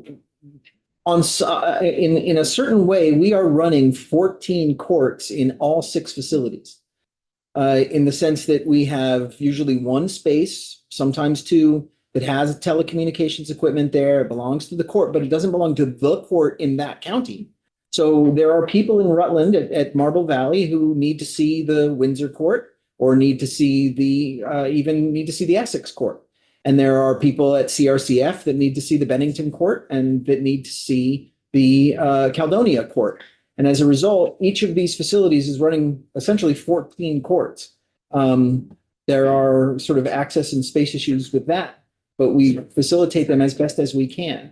And none of them is to say that that we treat the detainees who are there under immigration holds differently. And I wanted to supplement before I forget that the next Friday, right now, we've created a dashboard. Our folks in our analytics division, in concert with the VAP individuals and a number of different constituents around the state, have created this dashboard that will be available to the public, where you can see the population numbers, you can see the average day of stay. There's an FAQ section that answers, do we have charging documents and what that looks like. It'll have answers to a lot of your questions available in real time. So does that go live next Friday? Next Friday. The dashboard? Yes. Yes, and Yes. Attorney Martin Diaz brought it up, and Attorney Martin Diaz brought it up in the context of admitting that some of the numbers being offered might not have been entirely accurate, but the dashboard has been awaiting. It is true. This dashboard was something that we had hoped to have out much earlier towards the end of the summer of 25. So about 4 or 5 months ago. We have tried, however, in the meantime, to make certain that as many stakeholders were offered the opportunity to weigh into it as possible, which included reporters and legislators, and we're now very excited for it to go live. I think it may clear up some of these issues. Among them is the absolute volume of folks who are in custody for these under these circumstances, which is not tremendous. That is not to minimize what's happening to individuals. It's not to minimize the nature of this situation, but it is to say that it's not as if there are dozens of people each awaiting time with an attorney and each awaiting court time, et cetera. And as the holds continue to occur and we end up with people who are in our custody for longer and longer periods of time owing to those holds, the truth is that then it slows down quite a bit. And the need for regular, which may be a rationale for why Superintendent Hale, for example, indicates that he has seen far fewer visits from immigration attorneys over the past few months. It may simply be that volume has slowed down because we're holding on to the same individuals for longer periods of time. So we got a couple more questions, 3:00. Jay Johnson's due to come in to talk to us about the administration's proposal for the pretrial supervision program. Mentioned dollars for it. So I do want to start tying this up because we have to be on the floor at 3:30. Sean and then Brian. As much as I appreciate that and the ACLU and their, what they're doing, I also appreciate you looking at the problems you thought you had, especially at CRCF, and looking at those and trying to make them better. I appreciate that. I have a question about, so when you do turn these people away that can't go into the facilities at Northwest and CRCF, The detainees. the detainees from ICE, where do they go? Who knows? We do not We know. do not know. I don't know. That's the question. We don't know. Particularly if they're not in good shape, it's even worse. Not a good situation all around. It's tough. It's tough on feeling empathy for folks as a human being. It's not how we treat people. Brian? A two-parter, I guess. The first part of which goes back to sort of the beginning of Rep. Hedrick's line of questioning, but there's inherent in that, I think, the question of policy versus practice. And it sounds like, I think from what I've been hearing, and we got a couple of the policies up that I haven't had a chance to look at yet. You feel like you have the right policies in place, but perhaps because of turnover or something at CRCF, there's a problem with practice.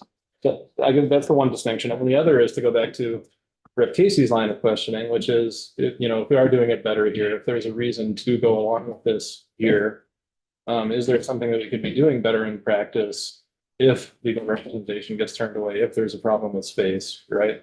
So yeah, is the right policy in place, and where practice is broken, what are we gonna do? How could it be better? Well, I refer you again to the recommendations in Chief Denton's report, where standardization of signage and interpreter servants guidance at the intake, medical, and living unit areas. An implementation of a standard operating procedure reminder for folks, which includes the document that you do have there, and ensuring that anybody who's doing intake in these facilities is familiar with that process. Even just taking the signage that currently exists and making certain that it's more prominent and that it's clear to anybody. This is where the sign is that you need to show to a person being going through intake.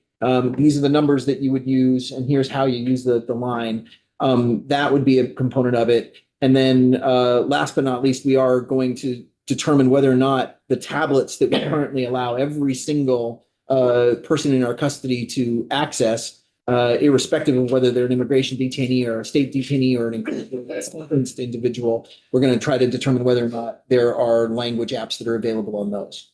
But and so not just a language question, I mean, there's this access question. So to the degree that there has been problems getting access for legal to these folks, is that a practice problem as opposed to a policy problem? Is there a way to make that better through training? Could we be doing more to help fix that, when it does go wrong? Yeah, no, that's a fair question. And what I employed when I got in the mix here was that those problems immediately there to contact. If there's someone at the door and there's a reason we're not letting them in and they're going to see any population, then there's an alert to me so that my team can assess it immediately and either triage the situation and get the person access or otherwise create an alternate situation for them to access their client. I get that on the regular. I'm on the phone and on emails all day long with prisoners' rights. And I was working very effectively, I thought, with VAP for quite a number of months. And that's what they would do. They'd reach out and say, hey, we see this as a problem, and we would troubleshoot it on the spot. So I think we were working to vet out the practice because the practice procedures don't tend to be the COs or the intake people, or it tends to be making sure with the consistent care that people know where to go with questions. And maybe that is in fact a practice, and make sure that everybody knows, keep checking in to make sure that they know if they have any questions. But I felt confident that we were moving in the right direction for that communication. I think communication is key. What are you seeing? What are you doing with it? Let me give me an opportunity to fix it. There's nothing worse than, as an attorney in particular, being told that there's a problem without either a solution offered or an opportunity for me to find a solution for that. So that's why we had opened up the communication pretty openly to go back and forth and try to troubleshoot on the spot. And the superintendents both, and Superintendent Interim Turek, who's been handling it during this division, was very quick to call me, and Director Jacobson. We would work through these issues on the spot. So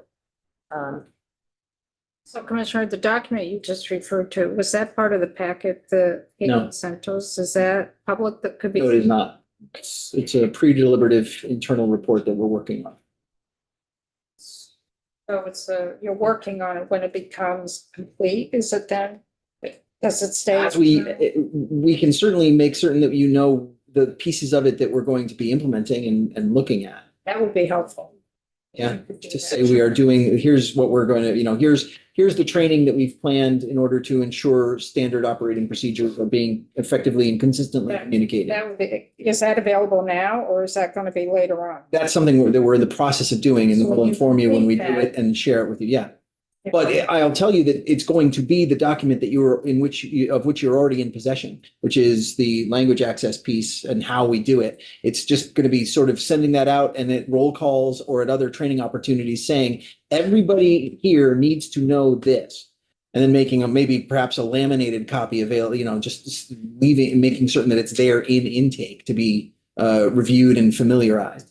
Yeah, I'll give the committee an update on how roll call works, but I must admit, I chuckled when I saw the interpreter sheets go out. If you need an interpreter, it says in English, please point to the proper language. So as if they can understand the English to tell them to point. I mean, I chuckled at that. Sure. I mean, I will say that the English is a second language for the population that have made the habeas claims, and we've established pretty quickly that they're able to Point, to read, to interpret, to understand that, to release point. right and point and I have to say that, and I think as the report from Chief of Ops Denton, Northwest in particular, it's almost like they've created their own communication model and have done a really good job at that. There's also anecdotal evidence that English proficiency improves when the immigration enforcement departs. Troy, and then we have to Yeah, tie it up because Jay's waiting. as promised, I'm going to reiterate my final question. Are you willing to put together a working group with somebody from DOC, somebody from ACLU, somebody from BAP, and then anybody else as needed to keep the conversation going about the fixes, the solutions, the practice that Revenue was talking We about? had a de facto version of that for several months that we Can we make thought it was official? working well. We can certainly, yeah. Absolutely. We could do a letter of intent.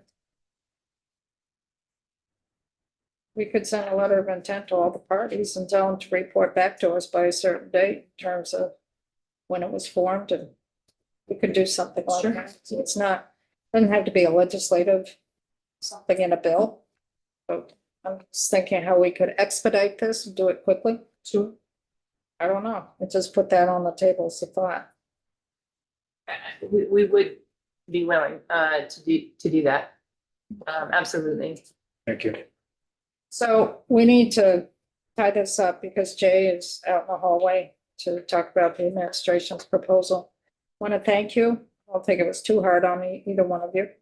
No, I was grateful. And again, I was grateful for the note at the end of that testimony about the necessity for this one. So thank you. Thank you for your detail. Thank you. And I also want to do a shout out. We have a lot of folks from Middlebury College. It's kind of thinned out a little bit, but I think the topic probably interested quite a few folks when they saw it on the agenda and said, oh boy, we're coming in. My family and I went down for the J-Term musical. It was Urinetown. It was great. It was a lot of fun. Good. So My classmates did great. did I they? can bring Jim Douglas. Jim is here. I know. Thank Brought a movie. you. Your boss out there. I sued them, Yes. I sued them with this government. Yeah. Thank you so much for that. Yeah, no problem. I hope it was informative and Very much. give you some impression of how the legislative body works or doesn't. Yeah, trying. We were, whether we get things accomplished. Exactly. It takes time, but all of a sudden it comes together. Thank you so much. Thank you. Is Jay still out there? She was just a few minutes ago. Can't blame her. She's only two doors. It's only 2 rooms.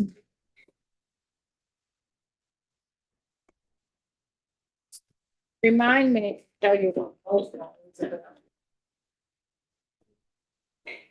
It's not an effective way.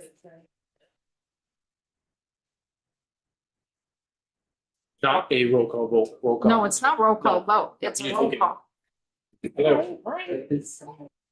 Hi, Jay. Everyone. Back twice in what, I know. 2 weeks, and you can lift seat up if you look too short now. You can figure out where the lever. Time I do it, it will be halfway. Your commissioner of corrections was sitting in there, so that's his problem. Good. So Jay, I want to thank you. I know it's short notice for coming in. We've just heard rumblings that there might be an extension of the pretrial supervision program. The governor alluded to it in his budget address. A member of our committee mentioned there's about 200,000 that's in the FY 27 general fund budget. The pretrial supervision law came about from the work that this committee did a couple years ago. So we'd like to have you in just to give us an understanding what the governor's proposal is for the expansion of the pretrial supervision and explanation of the 200,000. Sure. So welcome. So if you Thank you. identify yourself for the record. Okay, thank you. Thanks, Madam Chair. Jay Pershing Johnson, Governor Scott's legal counsel. So anyway, and the chair did a little bit of table setting there, so I just did want to sort of expand on that a little bit. The context for the pretrial supervision program was in Act 138 of 2024, which was enacted, an act relating to how a defendant's criminal record is considered in imposing conditions of release. So the intent of our proposal at the time, the governor's bill, was to modify existing law to address the continued practice of the routine release of low-level, high-impact, service-resistant repeat offenders in our community. So again, this is, for several years, we have tried to address this issue of repeat offenders. Again, low-level crimes, high-impact crimes. We discussed that a little bit in the context of the accountability court. But this bill, it included a rollback of bail reform, which had capped bail for misdemeanors at $200 regardless of the number of reoffenses. It made, and what we did there was for reoffenses, remove the cap. It made a bill that we passed. Yeah, 138, yes. It made clear that when determining bail for repeat misdemeanors, a judge is to consider whether at the time of arrest, the defendant was released on conditions or other release pending trial, and whether the defendant was compliant with court orders or had failed to appear. It made clear courts were to consider, among other release options, pretrial supervision and home detention. It clarified that home detention could be used for defendants who violate conditions of release, because I'm sure, as you all know, home detention is also not widely used. And Section 4 of the bill was to create the pretrial supervision program. So in my recollection, the concept was introduced by Senator Sears in Senate Judiciary in response to our proposals, which he believed would result in more pretrial detentions of repeat offenders, which actually has been the case to a certain extent. His proposal has roots in the federal pretrial program, which is operated and staffed by the federal courts. So the federal government has a pretrial supervision program. I think it's widely regarded as largely successful, but it's operated by the court system and not by the federal correctional system. So from the statute, the purpose of pretrial supervision is to assist eligible people through the use of evidence-based strategies to improve pretrial compliance with conditions of release, to coordinate and support the provision of pretrial services when appropriate, to ensure attendance at court, and to decrease the potential to recidivate while awaiting trial. That was the whole goal. It was consistent with our goals. And while it wasn't our proposal, it was a good idea. And so the governor was happy to sign the bill. It creates a statewide program in law, but expressly provided it only operates to the extent funds are appropriated. It technically wasn't a pilot, but the Joint Legislative Justice Oversight Committee has has been hands-on in terms of reviewing the pretrial supervision program.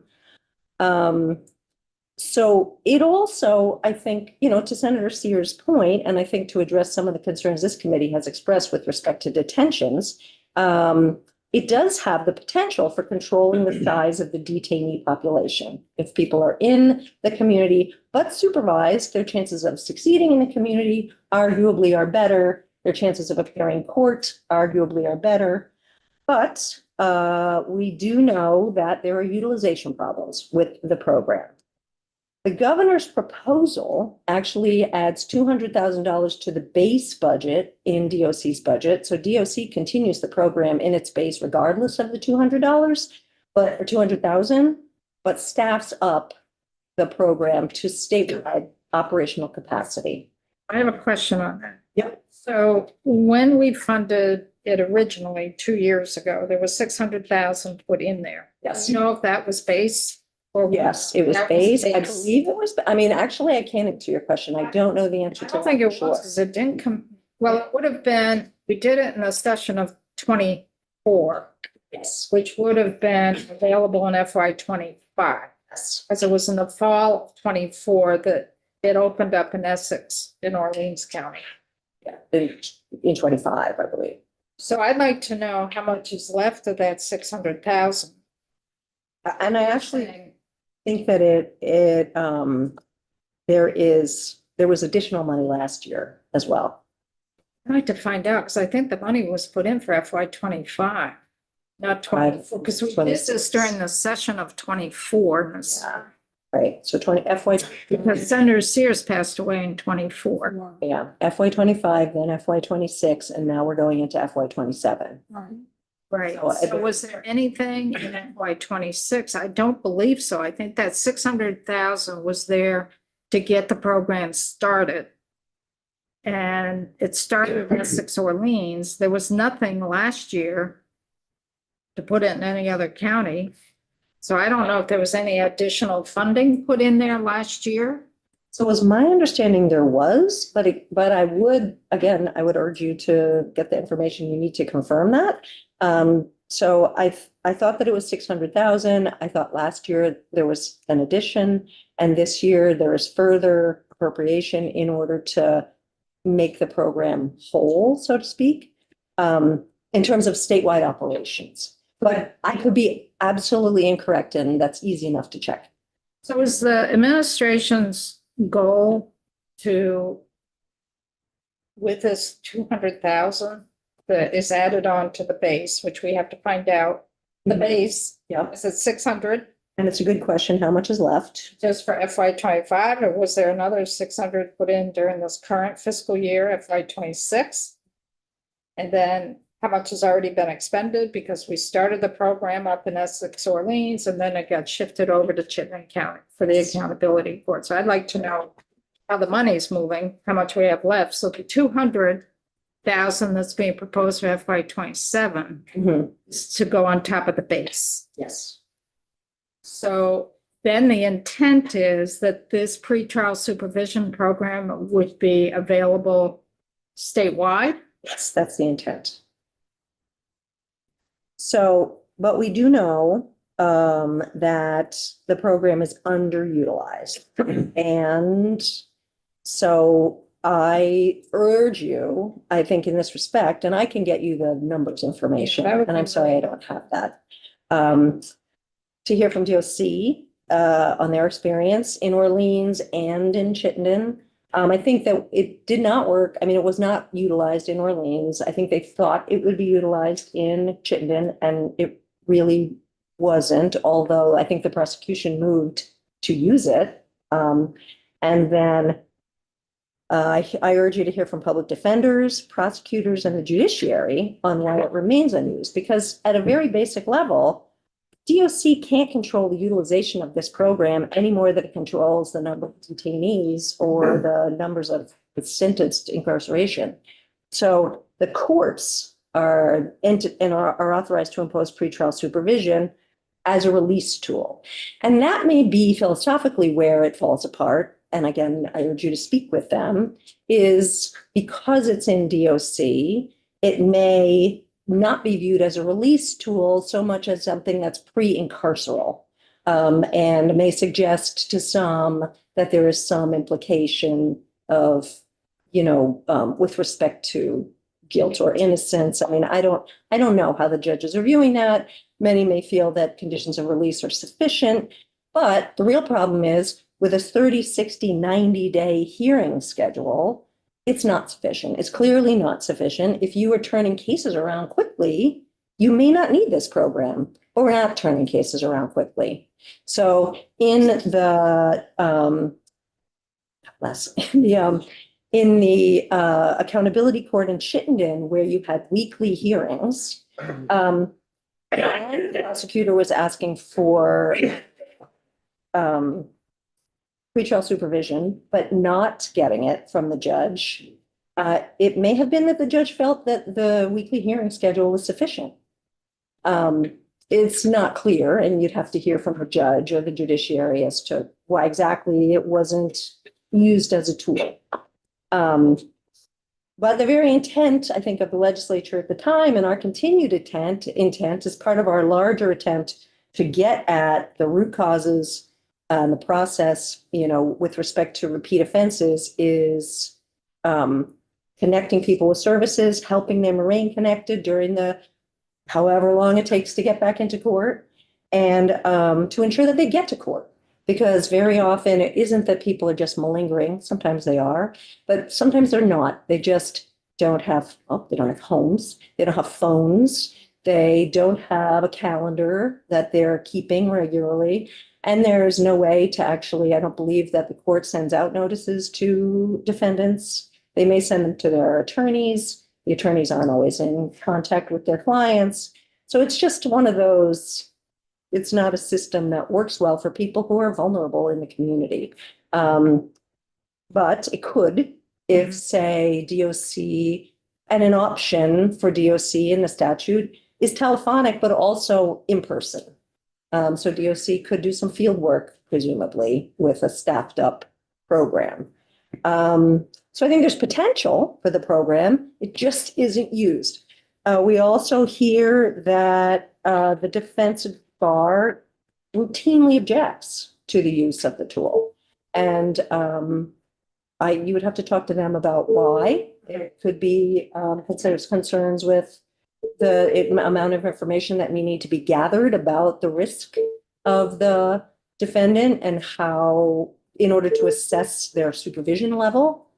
But I think there are some changes to statute that we could make that maybe would address some of those concerns. Did the administration propose any of those changes? We didn't propose, I don't believe in our omnibus bill, we didn't propose changes to the provision with respect to what, but I believe it's a DOC policy. I don't think it's in the statute as to what's required in order to make the assessment. DOC has to make the assessment, but I think they use the ORAS. And I think that that's not necessarily, you have a lot of information on the record and in the affidavit about an offender who has committed 5 or more offenses in the community, that DOC could maybe work with when you're doing misdemeanor offenders. So I have to dive a little bit into where the assessment comes in, and That does the assessment. they definitely do the assessment. I don't think it's required in statute. So I think for purposes of DOC's assessment, they could actually maybe think differently about how to do that. But again, that's a conversation with DOC and the committee, and because I think the Joint Justice Oversight Committee initially reviewed the DOC. They're not rules, they're policies. And maybe that's where a change could be made. So again, DOC supervision is often passive, and phone contact may not be appropriate for a lot of this population. You may need more active supervision when it comes to this population. The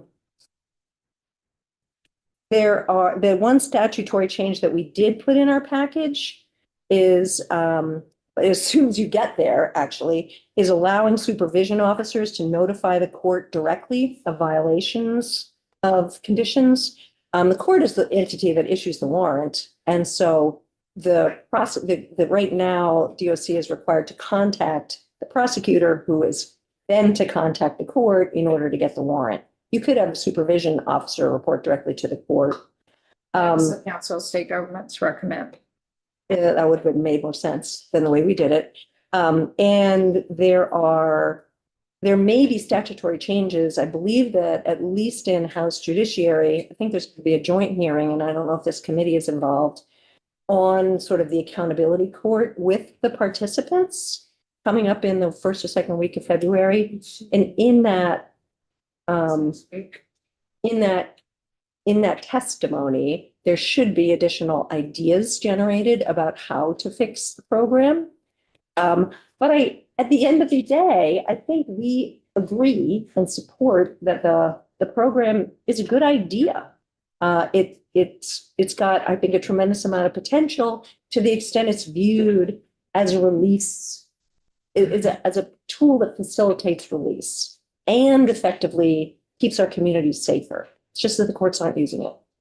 We need to figure out why. Yeah. Joe, you had your hand up. Well, yeah, it was to point, we did hear from DOC last week, and it was, I don't know what day, but one day last week, there was one person in pretrial, one. Yeah. So until such time, I'm sorry, And Chittenden. correct, which is where the program's been moved from. So until such time, the judiciary can figure that out, be it the court itself, or you literally the prosecutors asking for it, and I don't know where the public defenders are. They don't like it. That's for us to ask those questions. Yes. Well, I really think it's the judiciary. I mean, unless there's people subscribing to the program, I don't really understand what, you kind of putting the cart in front of the horse, I think. Yeah, and I wouldn't say, again, from my experience in accountability court, there's never just one entity that is the problem. I guess I would say, while it may appear that, the courts are authorized to, basically the courts have the authority to impose the tool as a release tool. They aren't, but understanding why may have to do with things that aren't related to the court. So I think that's important to understand. I just don't believe that the way that our systems work, that it's ever one thing. Although the various stakeholders will always point to the other stakeholders and say they are the problem. Yeah. So yes. So I think making it work together better is often the way to think about it. And I believe that DOC and its own policies and practices could contribute to the solution. Well, this is helpful because I was hearing, we're expanding pretrial supervision, but I wasn't seeing anything. And then it was 200,000. And my question is that a one-time, is that 600,000? A one-time, is it base? Was it in FY 25 and 26? So if you could find that out, that would be a tremendous help. Yes, I will definitely do that and get that back to you. I know. Yep. Anything else? Thank you. Do on the floor. Thank you. Thank you, Jake, for coming in on short notice. No, thank you very much. Thank you. I wasn't too hard on you this time. I know, I appreciate that, Madam Chair. We just get along. Thank you. So we are, I believe, done for the day. We're on the floor at 3:30. We have budget adjustment on the floor, resolution. So we will be back here. Tomorrow's Friday again. Macro. We will be back here after the floor tomorrow. Okay. Okay.